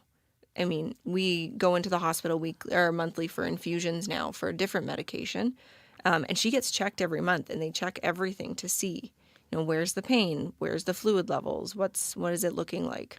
And for now, at least, it's not getting worse. Like right now, it's not getting worse. So it's a constant monitoring going forwards, even as much as going to see, I think we have an ophthalmologist appointment later in the week to check their eyes because they can get inflammation in their eyes. And that can lead to blindness and vision degradation. So much to think about and watch out for going forward. Yep. And things, you're coordinating with teachers, you're coordinating with different medical professionals. You're constantly checking in with her. So it's a lot of managing from the parent side. A lot of managing. Yeah. What's it like for her at school? School is good. I mean, her school is great and her teachers are all amazing. We, when she was first diagnosed, we actually found Cassie and friends through a flyer from the rheumatology appointment. And they have a teacher letter that you can send that it's a template. It's like, okay, here's what she has. Here's what might happen. She might be uncomfortable sitting for a long time. She might need pencil grips. She might be gone for a little bit because she has appointments or is feeling too sore to go to school. She might not be able to do gym based on those days. And it gave you that template of, because I was like, I don't know how to explain this to teachers. I barely understand what it is myself, let alone to tell someone else. So you've had good support? Extremely. The school is amazing. And, I constantly, as the years have gone on, we send the same letter every year to the teacher, kind of update some information. They reach out with any questions they have, or I've even gotten calls, middle of the day, like, Rosalie was really upset about, her appointment that's tomorrow. She was really nervous, or, she was complaining that her knee was aching, and I thought that was different, and I thought I should call you. It's like, yes, that is information I need, and I really appreciate it. That's great. Yeah. So what have you done along the way with all of the treatments and the different appointments? Like you said, very young age, not liking needles like most children. I remember going to the dentist as a kid, and when I had a great appointment, no cavities, my mom would take me to get Fun Dip, which looking back on it now, which I loved. When I look back on it now, it's like, here's a pack of sugar. Way to go on the good teeth. So what have you done? Have there been little things you've done just to try to lighten the mood? Milkshakes. Milkshakes were the first little bit. Like, if we get through this appointment, get your needles, you get milkshakes. Or when we started these infusions, after everyone going to the hospital, because she has to have an IV run for a couple hours and runs through the medication, then we can go on. I'm like, I'll get you a milkshake. We just got to get through this. Nice thing to look forward to. Yeah, chocolate, whatever you can do to get them not to pay attention. There are, again, Cassie and friends sent a lot of home supports. So there's different little machines that you can use. One's shaped like a bee. It's called a buzzy bee. And you put it on their skin above where you're going to give their injection. And it has an ice pack on it, and it vibrates. So it tricks the nerves a little bit so it doesn't hurt so bad. It kind of distracts them from the pain. And it's cute. Yeah, it's adorable. Oh, it's very so clever. Cute. Yeah. I know there's a fundraising walk that's coming up. Tell us about that. Yes, May 31st at Kildonan Park, we're having a fundraising walk, run, 5K. So it's 2.5 loops around the park. I mean, it's a beautiful park. It is. Yeah. So the money goes to Cassie and Friends, which is a nonprofit run out of BC. It was actually started by a dad of a child who had JIA in 2007. And they started with the runs and the walking, and now it's actually turned into a huge support for parents and families. It connects parents together. They, again, reach out to kids, sending supports. They set up appointments. They provide gas cards and grocery cards for parents who have to travel, because there's usually just one rheumatology department in a province, right? One or two. So we're doing this walk to raise money for children in Manitoba who are going to the Health Sciences Rheumatology Department. And it's just going to be a great day. We have some people from Cassie and Friends coming out. We're going to, you can bring your dog, you can bring your kids and your family. If you can't, it's all signed up on Race Roster, that's where most races are found. You can be searched by Cassie and Friends. What else do I have on? And you have online sessions as well that Cassie and Friends offers? Yes. Yeah. They offer a lot of support for both parents and kids online.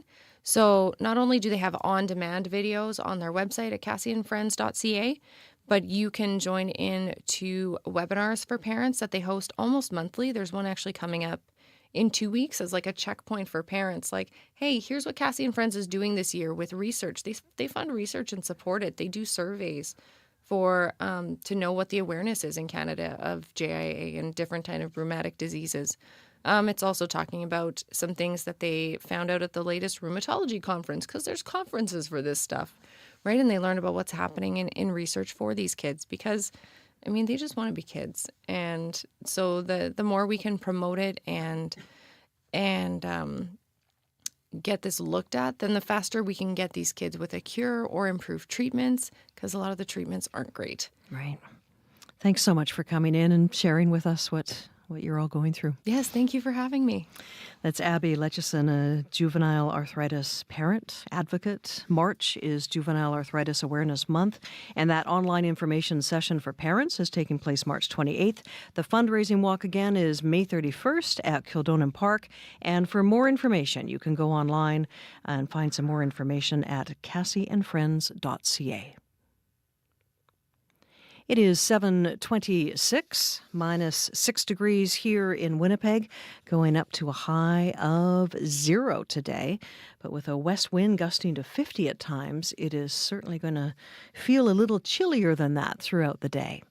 Right now, let's take a look at sports and our sports report with Scott Regehr. Hey, Scott. Hey there, Margot. What's going on this morning? Well, lots and lots of hockey.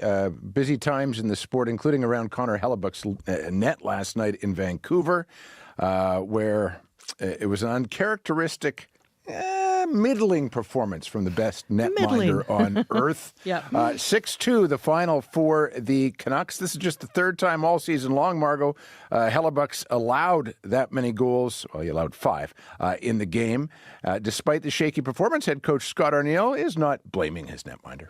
This isn't on him. You know what? That's at the end of the day, it was, if it's 50, 60 shots coming at him, it's a little different thing. But like I said, a lot of them, they were mistakes that we made and ended up in the back of the net, whether there's coverage or off the rush. And you know what? We know what he's done for us all year long. And we'll just get right back on the horse and he'll go back at Edmonton.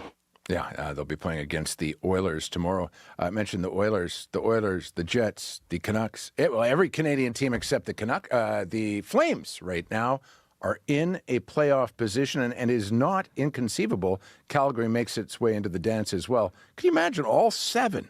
We have just less than a month left in the regular season. That is possible. Wow, when's the last time that happened, I wonder? That's exciting. I don't know whether it ever has. Wow. We'll have to look into that. One other hockey note, and it's a disquieting one. Who's going to play goal at the World Women's Championship next month for Canada? Emirates Mashmeyer was hurt playing for her PWHL team, and Renee Desbiens hurt for Montreal last night. Well, maybe this is an opportunity for Brandon's Kristen Campbell.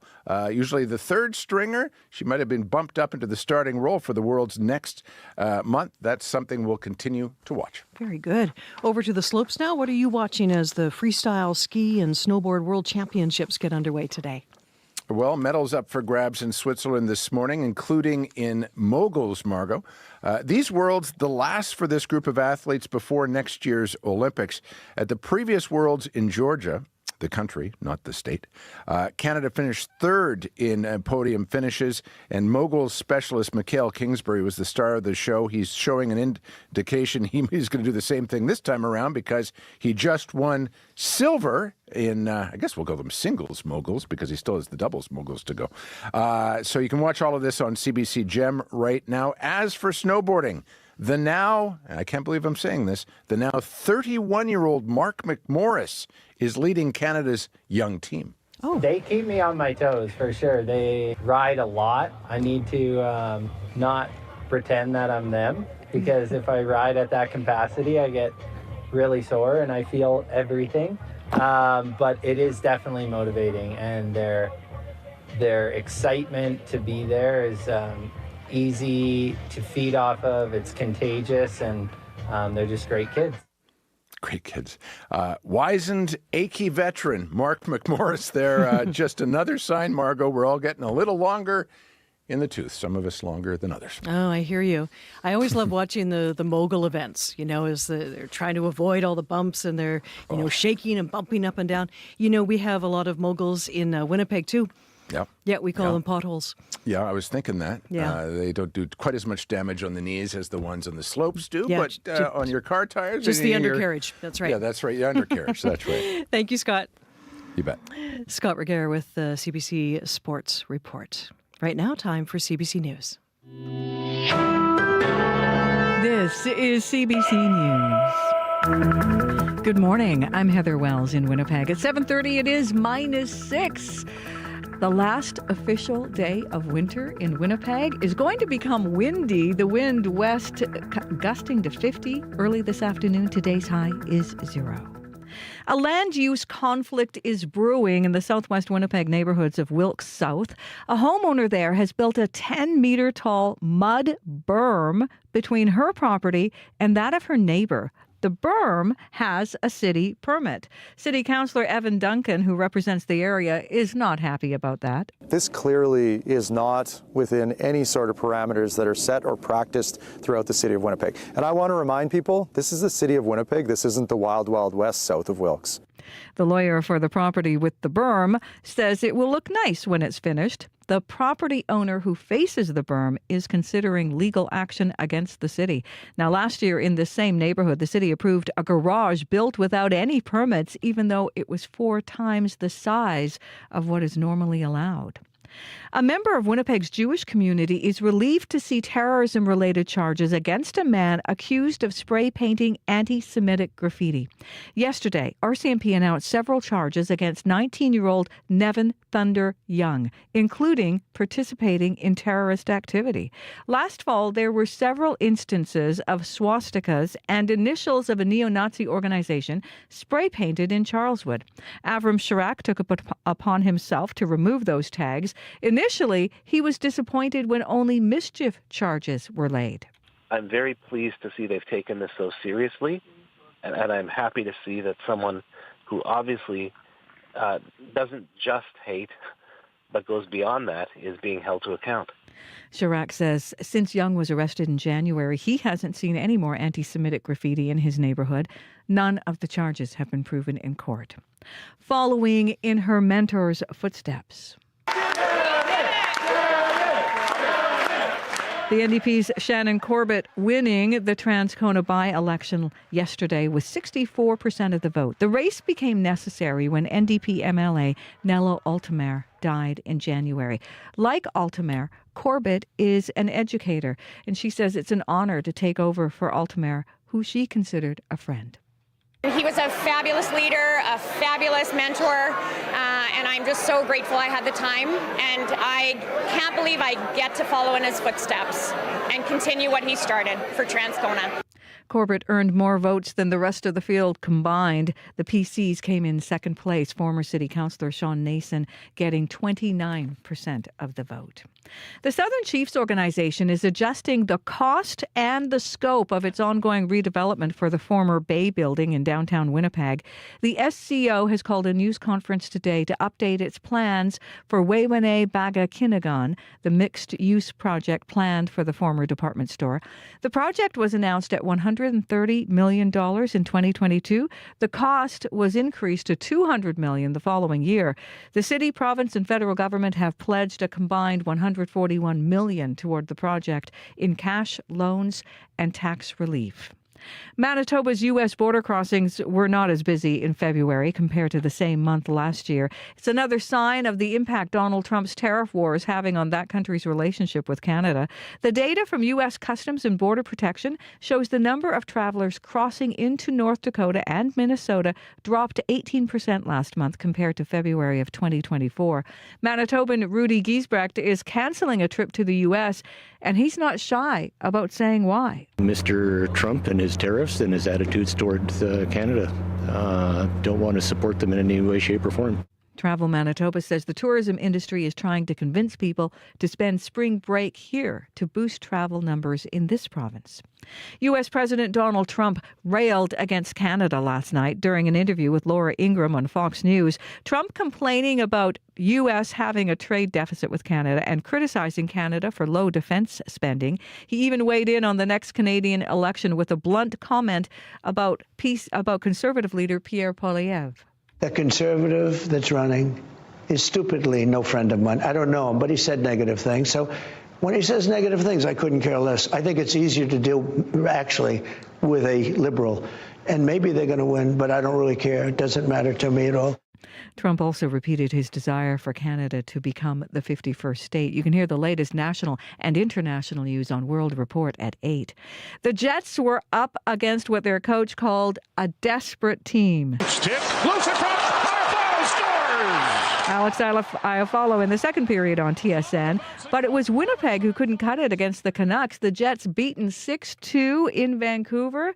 Iafallo says it was a tough loss. We knew, they were going to come blazing, so we weren't ready in some situations, but we did have a couple chances. We just got to keep playing hard, and we're going to get every team's best from here on out. So we got to be ready for that. Last night's loss, coupled with Washington's win, sees the Jets tied with the Capitals for 98 points on the top of the NHL standings. Next up, Winnipeg in Edmonton tomorrow night, and the Oilers coming off a big win last night against Utah, beating them 7-1. You can find more news updated throughout the day. Just head to cbc.ca/Manitoba. All right, Heather, thanks very much. You're welcome. Let's look at the Manitoba forecast now. Here's Abby. Margaret, I'm just waiting to wake up tomorrow morning and the trees all have green leaves, and I just want to go to bed and wake up and it's all green outside. Well, you keep dreaming those dreams. That's how I feel. Just want the greens back. It's going to happen tomorrow 4 a.m. That transition would happen. Expect a mix of sun and clouds today across the province. Still seeing chilly temperatures in most of the regions. Right now, Winnipeg, -6, cloudy outside. The sky is beginning to clear up this morning. We will get a breezy afternoon. The sun will make breaks here and there all through the afternoon. So if you're out for that walk, you should definitely enjoy a bit of sunlight here and there. The high will be aiming for 0 tonight. Similar conditions we are seeing in the Pembina Valley region from Malden, Morris, Winkler, Altona, all the way down to the U.S. border. Temperatures hovering around -6, -7 at this time. Cloudy skies you have, that should clear as you get into the morning. Highs around 0. There's a slim chance of rain, though, for that part of the province. Brandon, good morning. You are at -18. Clear skies you have this morning. High today will be near 0. Also, with a wind chill, it may feel a bit colder this morning. Snow flurries are possible later, and then tonight you get to see some lighter winds. In the Parkland region, -9 in Dauphin, partly cloudy skies you have. Expect the sun to make its appearance very soon. Breezy conditions from the west, highs around 0 also. The Interlake region, we're looking at that foggy condition still in Gimli and surrounding areas with temperatures around -7. That should clear later, and then we'll see the winds will pick up. High also for that part of the region will be hovering around 0, -1, and 1. In the powerful influence surrounding areas, we're looking at temperatures around -19 at this time. You're enjoying mainly clear skies. Expect a mix of sun and clouds today. High around -3. Tracking the weather up north, we're seeing Thompson at -23 at this time with partly cloudy skies. Expect plenty of sunshine today. High will be around -7, and and then further north in Churchill, -20, partly cloudy conditions you have in the day will also be sunny, but some windy conditions will come with that. We're looking at wind chill this morning around -35. There's a risk of frostbite. So, Margot, it's across board. The weather is just ranging from chilly conditions. We're still waking up to chilly conditions down south with that very cold condition we're looking at in the Churchill region. But Winnipeg, we will see clear conditions today, and we'll be warming up to the 0, Pat. Just a little bit of everything ahead of the official start of spring and tomorrow. I'm going to go to bed and wake up thinking it's all green outside tomorrow. Okay. Good luck with that. Thanks, Abby. Chloe's keeping an eye on the commute for us. I don't know if I have that much hope. That's incredible. I like the optimism. It's very optimistic. Thank you, Abby. When it comes to the commute, I'm optimistic as well. There's nothing out of the ordinary that I've heard about on the commuter line, but if that is not the case where you are, no matter how you get around, whether you are walking this chilly morning, biking, on a bus, driving, let me know what you're seeing out there. You can call 204-788-3093. All right. Thank you, Chloe. Every year, Winnipegger Camille Monroe doesn't know if she'll have enough players to form a football team. She is the co-vice president of a girls' team here in Winnipeg called the Eastside Eagles, and this will be the first time in several years that the team will actually get a chance to play. Camille also works with the Manitoba Girls Football Association. She says some years the league only has 2 teams that can actually play because of a lack of girls signing up. But she is determined to change that. Camille Monroe, good morning. Good morning. Tell us what's on your sweatshirt you're wearing. Oh, it is my football mom squad sweater. Excellent. And on each sleeve I have one of my son's names and their jersey numbers. Oh, very, very nice. Now, your team hasn't played in a few years, so why is that? So the Eastside Eagles, we've had some post-COVID kind of challenges, and so we've been kind of having some struggles putting together a girls' team. Last year didn't quite have enough to make a roster and then to put forth our viability to have a team.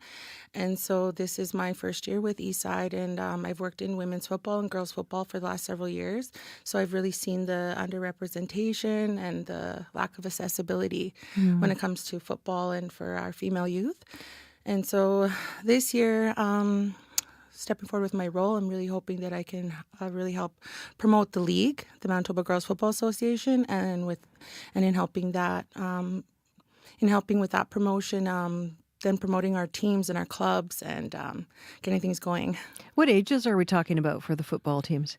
So ages 11 to 18. So we have junior girls from 11 to 14 and senior girls from 15 to 18. And how exciting is it to know, okay, we're actually taking the field this year? We are taking the field this year, and I'm so excited.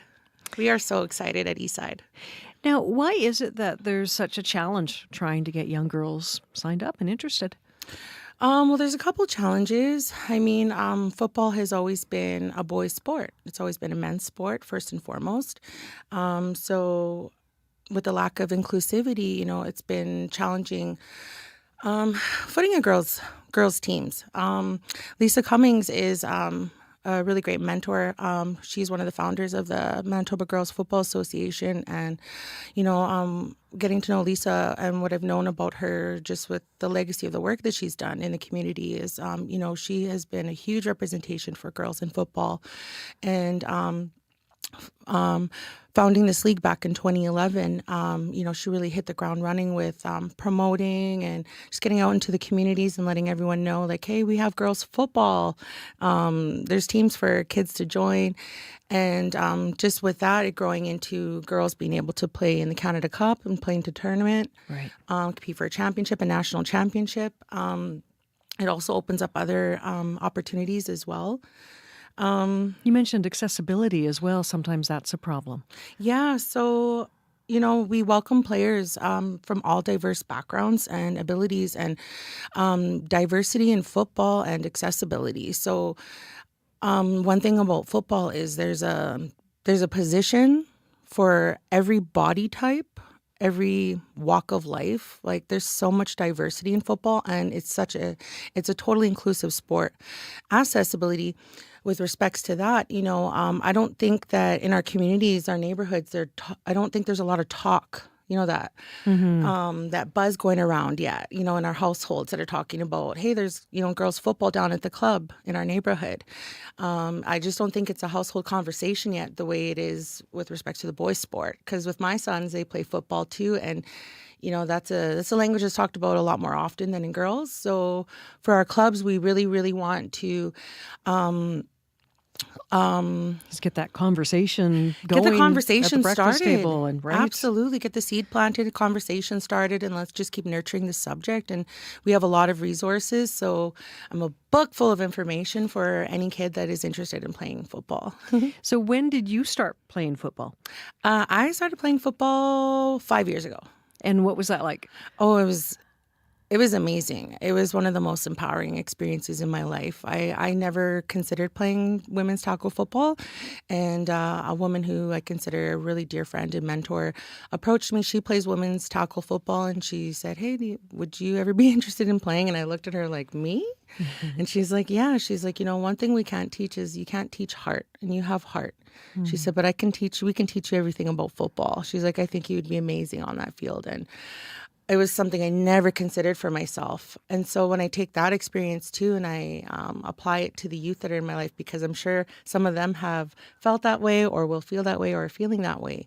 And so for me to think about myself in a whole nother context that I would never have imagined before, and then actually start getting into it, making that thought a reality. And it was so empowering. It still empowers me to this day. It builds your confidence, builds and grows your confidence as a young person, as a young woman. It challenges you, it disciplines you, so many great things that it brings to you. So I got involved with Winnipeg Wolfpack about 5 years ago. And then we, had to deal with COVID. So, things got shut down, but I also suffered a knee injury. And so that put me into an area of retirement. And now I'm able to still participate in the football world by doing other jobs. How important would you say something like football for girls is for the greater community? I think football for girls in the greater community, I think it's so important because, one thing I want to say that not just football, but sports, football has a harm reduction aspect to it. There's the physical activity, physical well-being aspect of it, the athletic side of it, of course, but the mental health aspect of it, it really helps girls. It gives girls tools to better manage stress, anxiety, and depression, coping tools. And I think the culture that is created within that football family and that dynamic of that team and that club is another aspect that is really important for girls to experience. It also helps with those natural leadership qualities. And another thing I wanted to mention about the harm reduction is sports keeps kids off the streets. It keeps them busy. It keeps them connected and also accountable.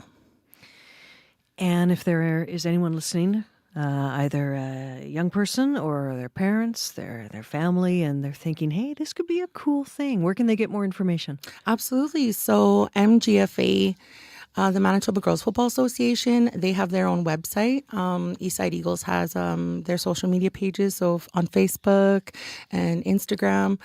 MGFA is having, I just want to make an announcement. We have a Try Football Camp. It's a free camp. It's going to be hosted on March 30th, 2:30 to 4:30 at the U of W, I guess the soccer. Sportplex. Yes, Right. yes, exactly. Yep. So it's a Try free camp. It's welcome to any girl ages 11 to 18 who are interested in football. There's absolutely no experience necessary for the camp, absolutely no experience for our clubs as well. We have registration is open now for our season. So it's open until The latest is April 7th, so it's an online central registration process. We have 5 clubs that are hosting girls' teams this year, so that includes the Eastside Eagles, and we have St. Vital Mustangs, we have the Greendale Falcons, we have North Winnipeg Nomads, and then we have Interlake Thunder. So those are the 5 different areas that are putting forth teams, hosting teams this year. If it's not exactly in your catchment, they'll match it up as close as possible. Registration fees are going to be the same across the board at each club, and we also have subsidies and grants available to help with any of the financial aspect. Oh, that's great. Well, all the best with the season, and let us know how you do. Thank you. Let's go, Eagle Nation. All right. Camille Monroe is the co-vice president of the Eastside Eagles Football Club in Winnipeg. She is also with the Manitoba Girls Football Association.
Music there by Kelly Badeau, and that was Typical.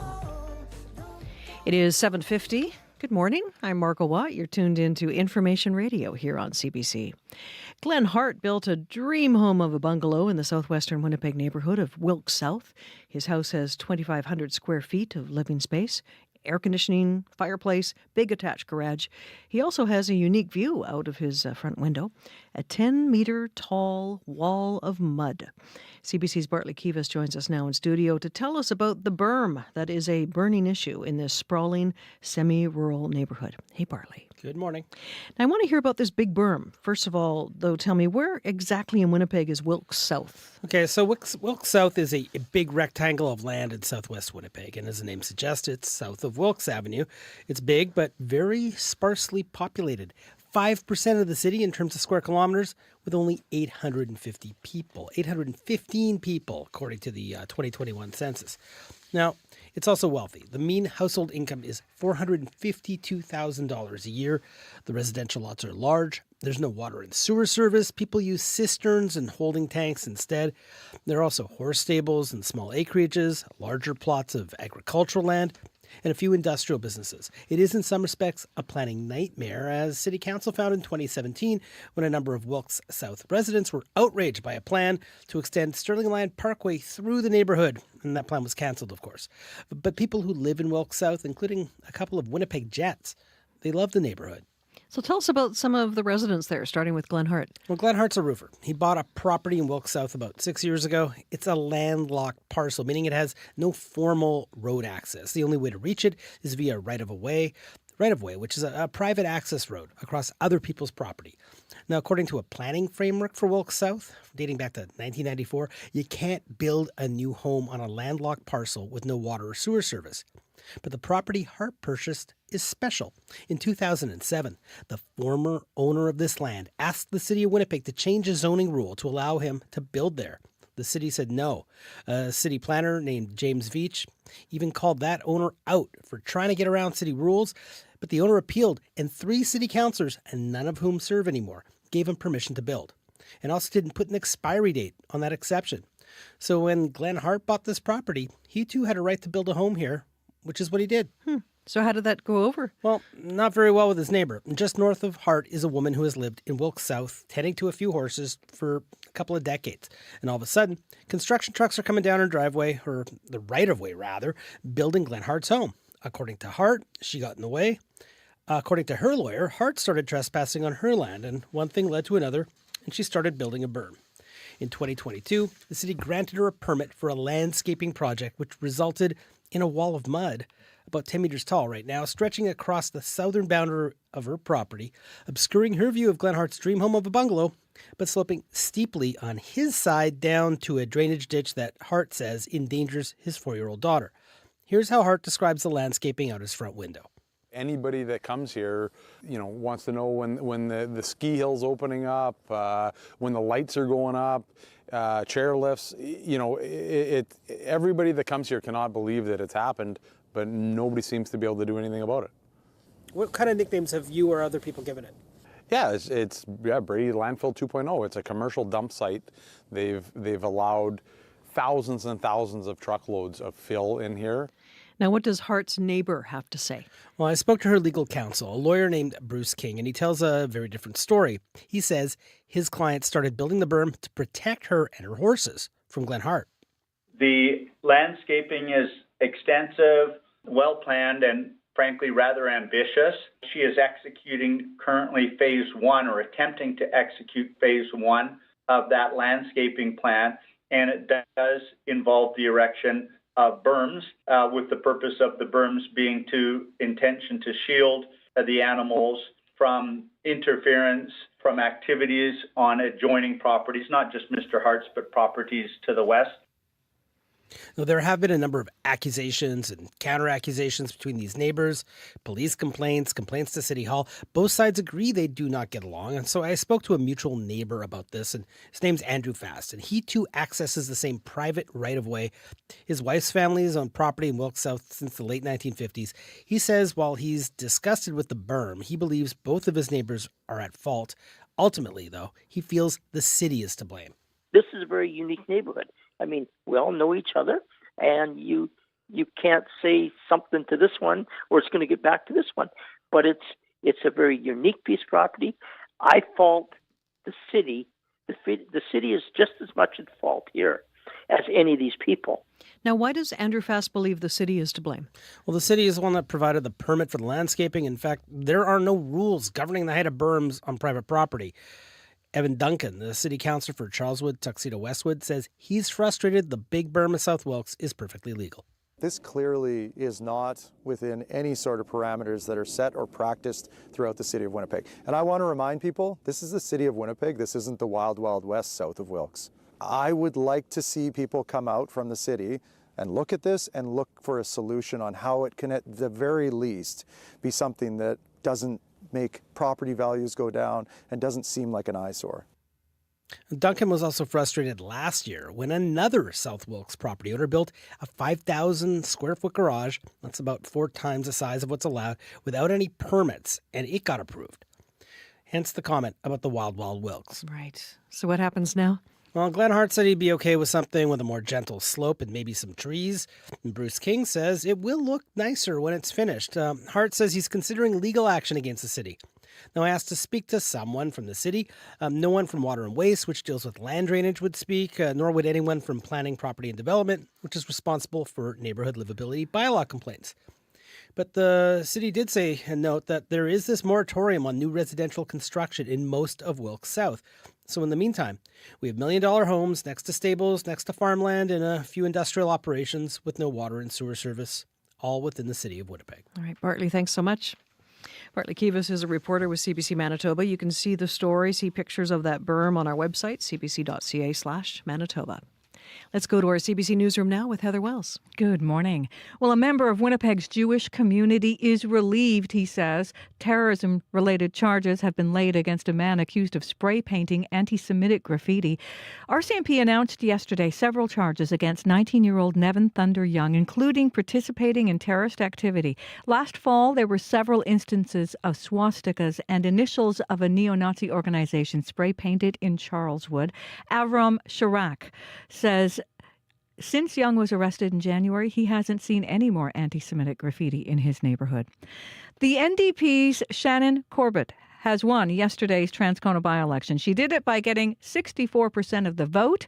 We're going to hear from her coming up in our next local news at 8:30. All right. Thanks very much, Heather. We're not hearing of any problems on the drive into work this morning, but if you do have anything for drivers to know about, our commuter line is 204-788-3093. Minus 6 degrees today, a windy day ahead with a mix of sun and cloud, a high of 0. Well, what comes to mind when you hear the word spring? It's a question we asked Manitobans as we get ready to welcome a change in season tomorrow. We'll hear what some of you had to say after 8 o'clock. I'm Marco Watt in for Marcy this morning. World Report is next.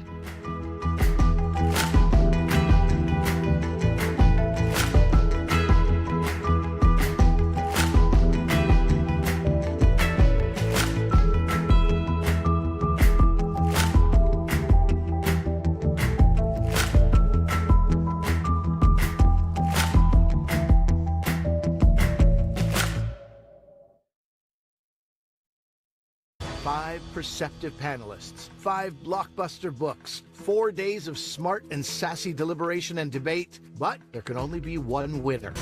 The best book to change the narrative. Hi, I'm Ali Hassan, and I'm hosting Canada's favorite book battle, Canada Reads 2025. One book to change the narrative. All this week on CBC Radio, TV, the Listen app, and CBC Gem. For more, go to cbcbooks.ca. The CBC News is next. Coming up in half an hour, it's The Current with Matt Galloway. It's called xenotransplantation, using hearts and other organs from genetically modified pigs for human transplants to save human lives. The science is moving very quickly, but critics say we need more human donations instead. We'll talk about it coming up on The Current. This is World Report. Good morning. I'm Marcia Young. When Canadians go to the polls, a key issue will be which leader is best equipped to negotiate with U.S. President Donald Trump. Today, Conservative leader Pierre Poilievre will be making his case to voters in Sudbury. And Prime Minister Mark Carney will convene the Special Council on Canadian-U.S. Relations. But a comment from Donald Trump is once again complicating matters. Let's go to Janice McGregor in our Parliamentary Bureau. And Janice, what did Trump say this time? Marcia, after falsely accusing Justin Trudeau of clinging to power, Donald Trump now seems to be acknowledging that Canadians have a new prime minister and will soon head to the polls to decide whether or not the Liberals should get a fresh mandate to govern. In an interview with Fox News last night, Trump offered this take on the choice that Canadian voters have in front of them. The Conservative that's running is stupidly no friend of mine. I don't know him, but he said negative things. So I think it's easier to deal actually with a Liberal. And maybe they're going to win, but I don't really care. It doesn't matter to me at all. Pierre Poilievre noticed Trump's criticism, weighed in on his social media account overnight, calling this an endorsement of Mark Carney, and suggested that Trump knows that the Conservative leader would be a tough negotiator and put Canada first, saying Carney is weak and would cave to Trump's demands, suggesting his previous experience in the private sector has left him conflicted. Canada-U.S. relations appear poised to dominate the agenda for the foreseeable future.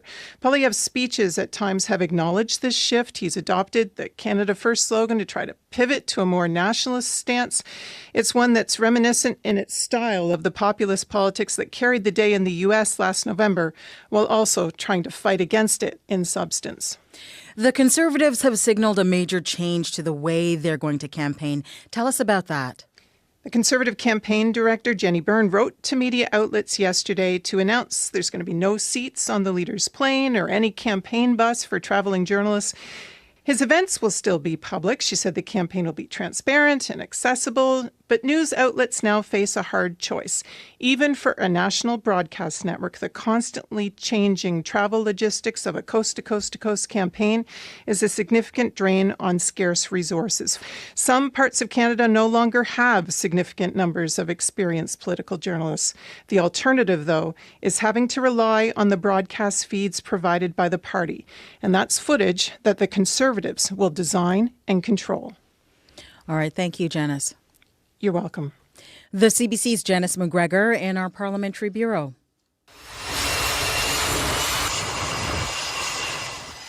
U.S. fighter jets take off for operations against the Houthis.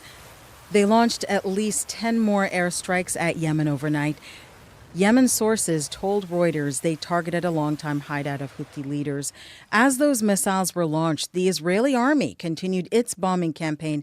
In Gaza, it says it attacked a Hamas military site overnight. Early reports suggest at least 25 people have been killed.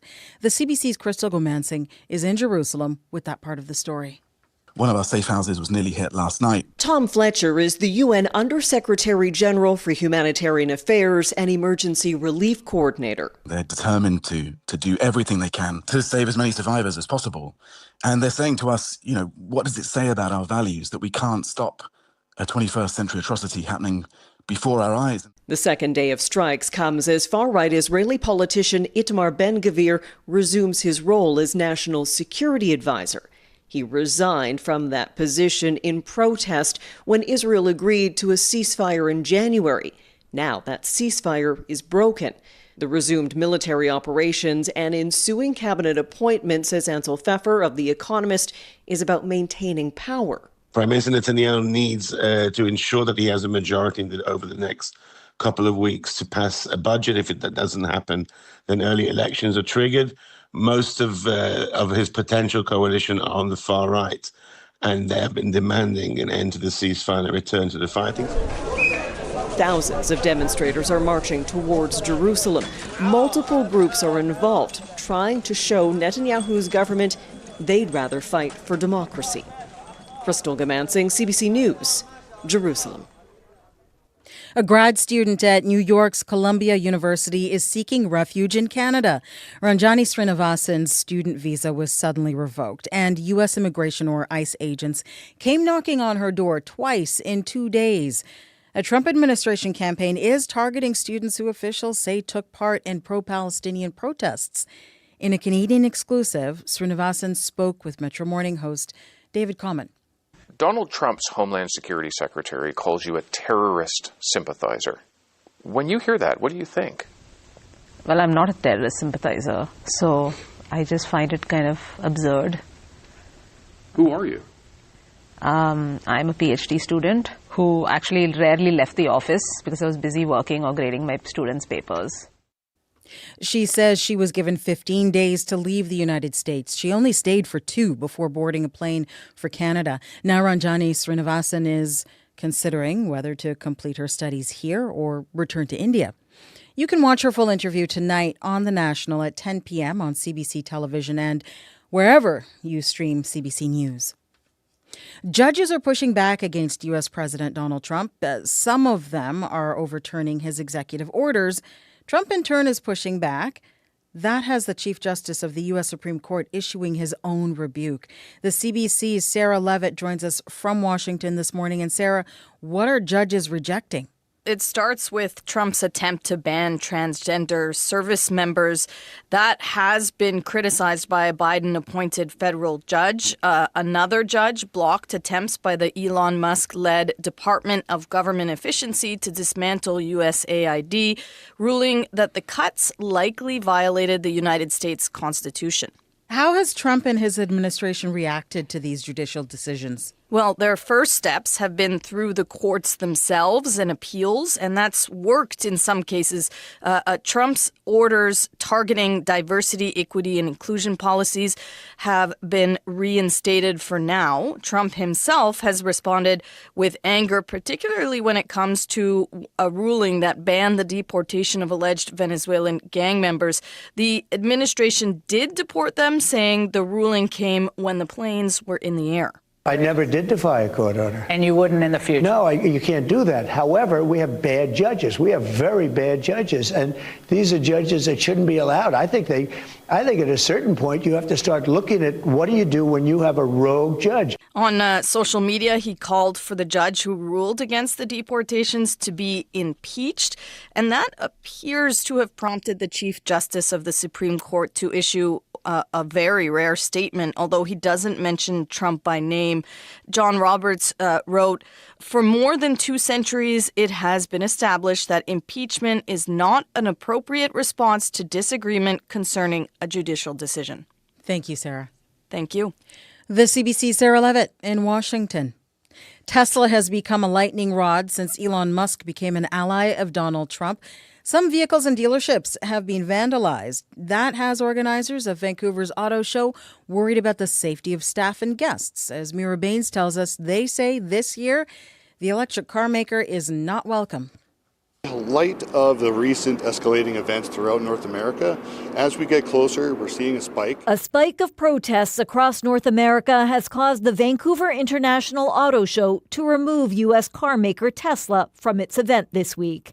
Organizer Eric Nickel says the company was given multiple opportunities to withdraw over the last 7 days, then was ultimately dropped. The political position on this has absolutely no bearing on the decision. This is purely from a safety point for our guests and our attendees. Tesla founder Elon Musk is steeped in controversy over concerns of political interference and close ties to U.S. President Donald Trump, recently building a wave of Tesla takedown protests across Canada, the U.S., and parts of Europe. Tesla chargers and showrooms have also been the targets of vandalism. CBC News reached out to Tesla. The company did not respond by deadline. David Tyndall, a UBC professor who studies social movements, suggests the backlash is just the beginning. Tesla is kind of the low-hanging fruit, right? So it's kind of the low-hanging fruit in a mass protest that is going to ramp up against, this kind of whole administration. Organizers say Tesla told them they were disappointed by the decision to cancel their participation in the show. Mira Baines, CBC News, Vancouver. And that is the latest national and international news from World Report. News anytime, cbcnews.ca. I'm Marcia Young.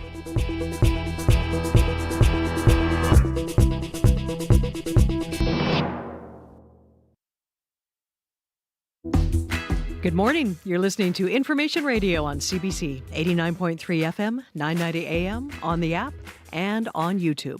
I'm Margot Watt, sitting in for Marcy Marcusa.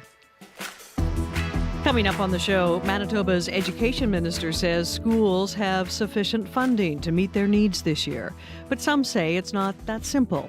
We'll speak with the superintendent of the Louis Riel School Division about how they are dealing with growing enrollment numbers and a growing need for support staff. Have you heard the birds chirping lately or seen the grass peeking through the snow? How about a pothole or two or three or four? We all know what that means. Spring is almost here, and we went out to talk to Winnipeggers about what spring means to them. This is Information Radio on CBC.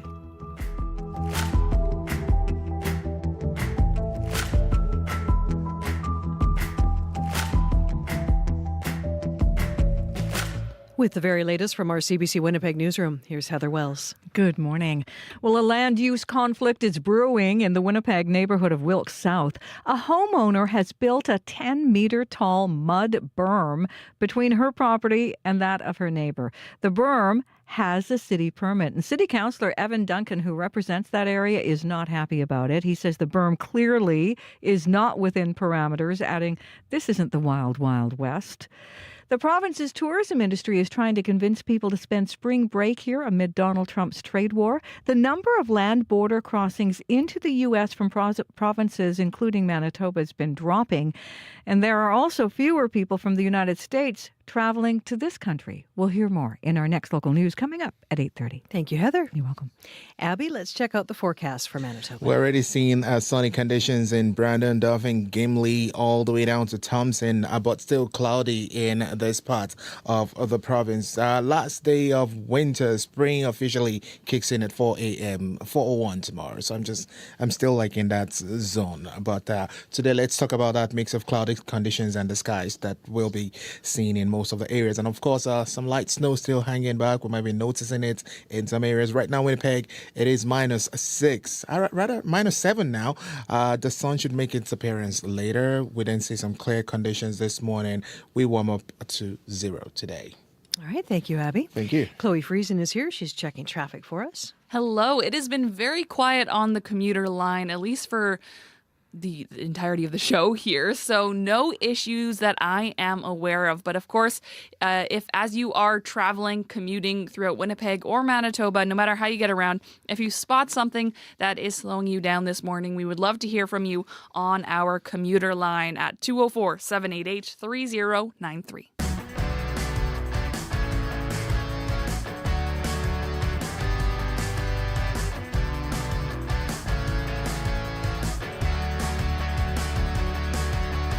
This morning, we're continuing our conversation about the impacts partial days can have on kids with learning disabilities and the kind of support that is needed. Last week, we heard from Education Minister Tracy Schmidt. She said that, quote, under the leadership of the previous government, schools were underfunded for the last several years. Our government, both last year and very recently for the upcoming school year, had provided school divisions with increases that are stable and predictable and sufficient to help divisions meet the needs in their school, end of quote. Christian Mischlik is the superintendent for the Louis Riel School Division. Good morning. Good morning. What are your thoughts on the minister's comments there? Do you have enough funding? Well, my thoughts are that it's a shared responsibility, and the provincial government has contributed what it can to funding public education for next year, and I'm grateful that I work with 9 trustees in LRSD that have a decision-making ability to ask the local property owner to also invest in the community's public schools. Right. So is it enough? Well, I believe that the funding that results from the partnership that is public education, the Manitoba government's contribution, and the local property owner's contribution is going to be enough to meet the needs next year. Have you gone through the budget process and set the local taxes? That's right. And you're asking for more? We are asking for more. How much? We've talked about a percentage increase to the mill rate that is 6.43%. So when we talk about funding and talking about raising what you need for supports in the school, let's talk about some of the specific supports you feel are needed to ensure all kids can be at school for those full days. Well, the increase the increase to the local property owner, the taxation increase, essentially. A large part of that increase is going towards staff. And so we are adding 45 teachers next year, adding 4.5 clinicians to the staffing complement, adding 18 educational assistants, adding some support staff in schools as well, adding to the clerical and custodial staff, and a lot of that has to do with our year-over-year growth. We continue to grow as a school division, have been growing for the past several years, and the increasing student needs that we see as well. Right. How does that increase in staffing that you're looking at in the coming year? How does that compare to previous years? These have been the increases the last few years, just in order for us to respond to growth and to maintain a reasonable class size. So we have been, for some time now, trying to keep class sizes around 20 students in kindergarten to grade 3, and doing that without compromising class sizes in grades 4 to 12, so trying to keep the class size in grades 4 to 8 around 25. When you get to high school, class size is a challenging thing to figure out because students are just have greater autonomy relative to their learning journey, and so when we look at high school, it has more to do with a staffing ratio, a classroom teacher to a student to classroom teacher ratio, and we try to keep that in the 20 to 25 range as well. Right. We've been reporting about concerns raised by advocates about some children with learning disabilities only doing partial days. How far do you think these new staffing measures you're implementing, how far will they go in making sure that doesn't happen? Well, that clinician complement I talked about and the increases there are all about supporting students on reduced schedules. And there are very, very few students, less than 1%, that are on a reduced schedule, a modified schedule in LRSD. And we monitor that carefully because the objective always is to have students in school full days. And so when a student isn't in school a full day, there is a robust network of supports and a plan to support that young person, that child's return to school.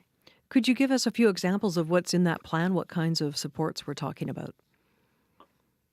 Well, there is always an educational plan that is a part of that decision. Before we even decide to have a student not be at school a full day, there is a great deal of consultation with the student's family, and that consultation involves a support team that extends beyond the school. So there's the school team, the classroom teacher, the student services teacher, or teachers involved in supporting the student, the school principal, vice principal, but there are also these divisional clinicians that I mentioned where we're adding some staff, typically a school psychologist, a social worker. Depending on the need, there may be an occupational therapist involved. And we all come to that decision that for developmental reasons, a student needs to be away from the school for the full day. And so then it is about identifying the goals that need to be addressed, the learning goals that need to be worked on, with a clear plan to having the child work towards being able to be at school for the full day. What else would you like to see from the province to help you with this? Well, you mentioned the idea of predictable funding. So I believe the conversation we're having is, could we, as a school system, talk about multi-year funding rather than year-to-year funding? So funding would be most predictable if it came in the form of a multi-year funding announcement, not a year-to-year funding announcement. Is that something you're talking to government about? That's something we've been talking about as partners in public education, and it's not an easy it's not an easy ask of ourselves, but I think it's worthy of our time and effort to think about funding in a multi-year fashion, and to plan in those ways as well. I think that some of the work we want to do to build a better system, addressing the need for childcare in the context of public schools is an example. What we've just talked about, the growing student needs and how to respond to those needs. I think to build a response that is a little bolder, a little more ambitious, requires that we take a multi-year approach to the planning. And if we're going to have a multi-year approach to planning, then we should have a multi-year approach to funding that plan. Christian, thanks for your time this morning. Thanks so much. Take care. You too. That's Christian Michlik, Superintendent for the Louis Riel School Division. If you have some thoughts on this story, we welcome your calls on our listener line, 204-788-3205.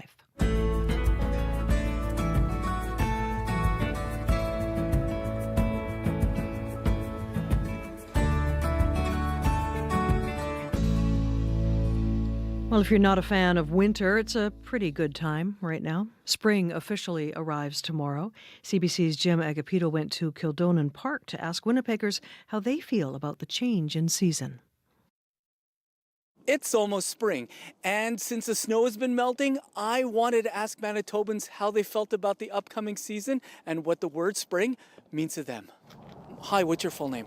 Richard Pulaski. When I say spring in Winnipeg, what word comes to mind? I love the trees, the green. So the melting snow, when you can start to see the grass and the squirrels and the birds are coming back, that's like, oh, awesome.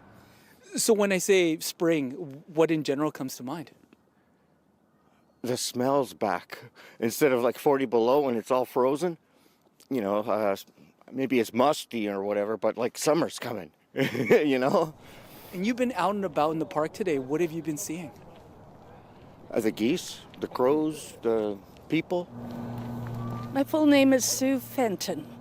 When I say the words spring in Winnipeg, what comes to mind? I've just seen the geese fly over the last couple of days, so it gives you a little bit of excitement.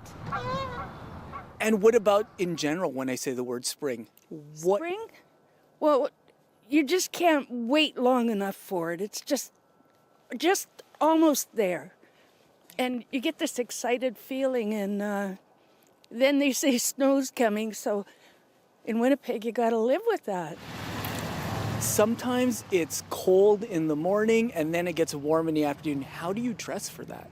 I take extra jackets in my car, but I usually still wear my coat when I go out, and you gotta still wear kind of like layers. The season is changing, and often when seasons change, you know, it means signaling new beginnings. What are you doing, and is there anything that's going to change for you with the new season?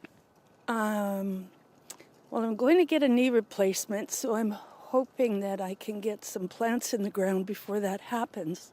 Elizabeth Martin. What's the first word that comes to mind when I say spring in Winnipeg? Flowers. I love when they plant the flowers in the park. How do you dress when it can be freezing in the morning and then warmer in the afternoon? I wear ski pants, but when it's cold out, I dress more for the weather. We're Manitobans. I get what you're saying. Put your jacket on and go, right? Obviously, spring in Manitoba is the best thing ever. My name is Charlotte Kaler. When I say spring in Winnipeg, what's the first word that comes to mind? Excitement. Okay, why excitement? Because we've waited very long through a hard winter inside, and we all have to be indoors many weeks in a row, and then we finally get to be outside. Spring is usually when things change. You know, sometimes it's new beginnings, it's warming up. When I say that, what does it mean to you? Definitely a season of change. Like, you get to start fresh alongside everything else that's starting fresh, like all of the plants and everything outdoors, planting a new garden. That is, like, obviously the best part about spring as well. So it gives us an opportunity to get happy again. What are you looking forward to the most about spring? Just the weather, just the evenings, the beautiful weather that we have. Winter's over, you know? In the winter, we're all like outside and in right away because it's cold. You know, you shovel and you go. And now we can get out. But be careful out there. It's still wet and slick. Jim Agapito, CBC News, Winnipeg. Spring. Listen to him eating an ice cream cone. Nice little sign of spring there. The CBC's Jim Agapito asking Manitobans how they feel about spring.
From their 2009 album, We Are. That's the Juno Award-winning band Digging Roots with Spring to Come. It is 8:28. Marjorie Dowhouse is the host of Radio Noon. She joins us now. Hi, Marjorie. Hi, Margot. So what's happening on your show today? Well, as we heard in the news there, the numbers of Canadians going down, that actually went down in February, went down by about 18%. That's according to U.S. Customs and Border Patrol. So with spring break around the corner and a lot of people are making plans for vacation, for traveling, where should you go? Well, how about starting with your very own backyard? The president and CEO of Travel Manitoba, Colin Ferguson, will join us after 12:30 to give us some ideas maybe where you can go in Manitoba. And also, if you want to call in and you want to share where some of your hidden gems are so that other people can check it out, give us a call on Radio Noon. Very nice. So many great places to go in this province. Absolutely. Yeah. Lots of places to check out. That'll be good. I'll tune in. Thank you, Marjorie. Thanks, Margot. Marjorie Dowhouse hosts Radio Noon every day here on CBC, and the call-in will start just after the 12:30 news. We're at -7 degrees here in Winnipeg. We are expecting clearing throughout the day, but still windy. West wind gusting to 50 by this afternoon, a high of 0, so we still have those wind chill values we'll be feeling. A few clouds for us tonight with a low of -7. And then tomorrow, we start off with sunshine, some increasing cloud in the afternoon, still those gusty winds, and a high of +5. You're listening to Information Radio here on CBC. I'm Margo Watt, in for Marcy today. It is time now for CBC Winnipeg News. This is CBC News. Good morning. I'm Heather Wells. A bitter dispute is brewing in southwest Winnipeg over the size of a berm going up between two properties. CBC's Bartley Kivas reports. Heavy machines are building a 10-meter tall berm on a property in Wilk South. Glenn Hart's home faces this wall of mud, and he doesn't like what he sees. It's Brady Landfill 2.0. It's a commercial dump site. They've allowed thousands and thousands of truckloads of fill in here. The berm belongs to Hart's neighbor. She lived here for decades before Hart bought his property and started building his home. Bruce King, the lawyer for Hart's neighbor, says tensions emerged between the two property owners. The development by Mr. Hart of his property imposed significant inconvenience, hardship, and trouble on my client. King's client has a city permit to build this berm. There are no height restrictions on them in Winnipeg. The lawyer says it'll look nice when it's finished. Glenn Hart says he's considering legal action against the city. Bartley Kivas, CBC News, Winnipeg. A Winnipeg man who took it upon himself to clean up graffiti of swastikas from properties in Charleswood is happy to hear terrorism charges have been laid. RCMP have announced charges of facilitating terrorist activity for 19-year-old Nevin Thunder Young. In January, Young was charged with dozens of counts of mischief related to the graffiti that appeared last fall.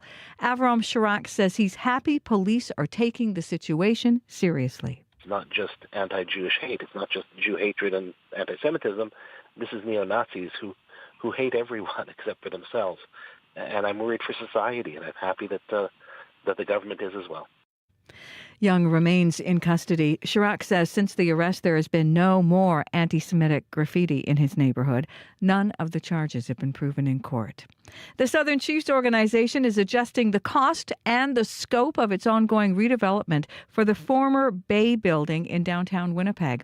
The SCO has called a news conference today to update its plans for Wenwene Bagakinagon, the mixed-use project planned for the former department store. That project was announced at $130 million in 2022. The cost has increased to $200 million the following year.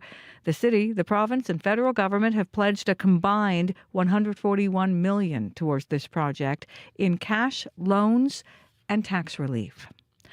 Following in her mentor's footsteps, the NDP's Shannon Corbett winning the Transcona by-election last night with 64% of the vote. The race became necessary when NDP MLA Nello Altamare died in January. Like Altamare, Corbett is an educator. She says it is an honor to take over for Altamare. He was a fabulous leader, a fabulous mentor, and I'm just so grateful I had the time. And I can't believe I get to follow in his footsteps and continue what he started for Transcona. Corbett earned more votes than the rest of the field combined. The PCs came in second place, former City Councillor Sean Nason getting 29% of the vote. The trade war between Canada and the U.S. has some Manitobans shaking up their travel plans. The number of travelers crossing into North Dakota and Minnesota dropped 18% last month compared to February of last year. The data from U.S. Customs and Border Protection. Manitoban Joanne Vanderhorst is putting plans on hold for a road trip along the U.S. West Coast. Mostly because the relationship between Canada and the U.S. is now strained, and we are not happy with the tariffs being imposed on us. And I think we just have to be Canadian. We have to support Canadians.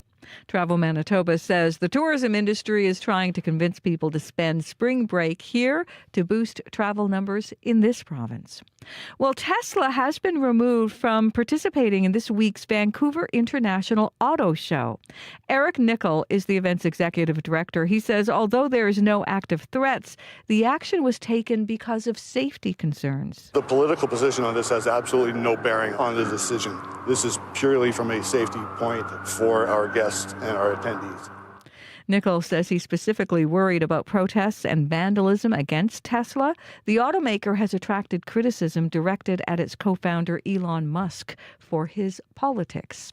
You can find more news updated throughout the day. All you have to do is head to cbc.ca/Manitoba. All right, Heather, thanks so much. Thank you.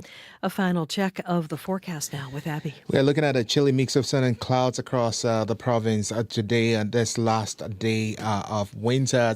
Spring kicks in tomorrow at 4:01 a.m. Western Manitoba will be sunny at this time, heading for a high of. We're going to see zeros from Westman into Lake all the way down to the Parkland region, while for Thompson we're seeing highs around -7.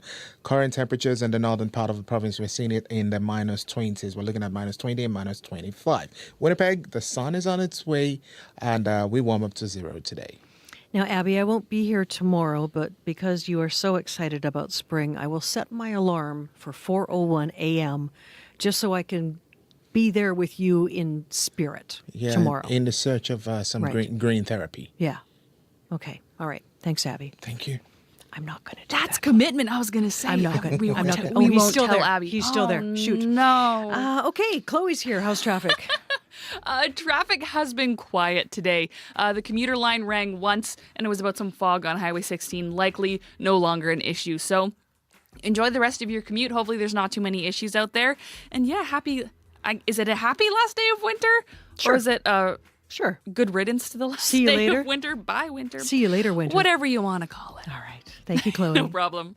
Well, thanks to everyone who brought the show to you today. Chloe Friesen, of course, our show director, covering the commute for us. Abby Adeyemi with his optimistic look at weather. And our technical producer, our YouTube producer, is Kevin Nipatebo. Our associate producers who help bring you the stories on the show today, Chidi Ikuma, Issa Kikson, Shanali Vidal, Kalkaden, Mulugeta, Jim Agapito. Thanks to the people from our newsroom, Bartley Kivas, Heather Wells, Joni Nicolo, Megan Ketchison. I'm Margot Watt in for Marcy Marcusa. She'll be back here tomorrow. Thanks for your time and your company today. It's been a pleasure. The Current is next.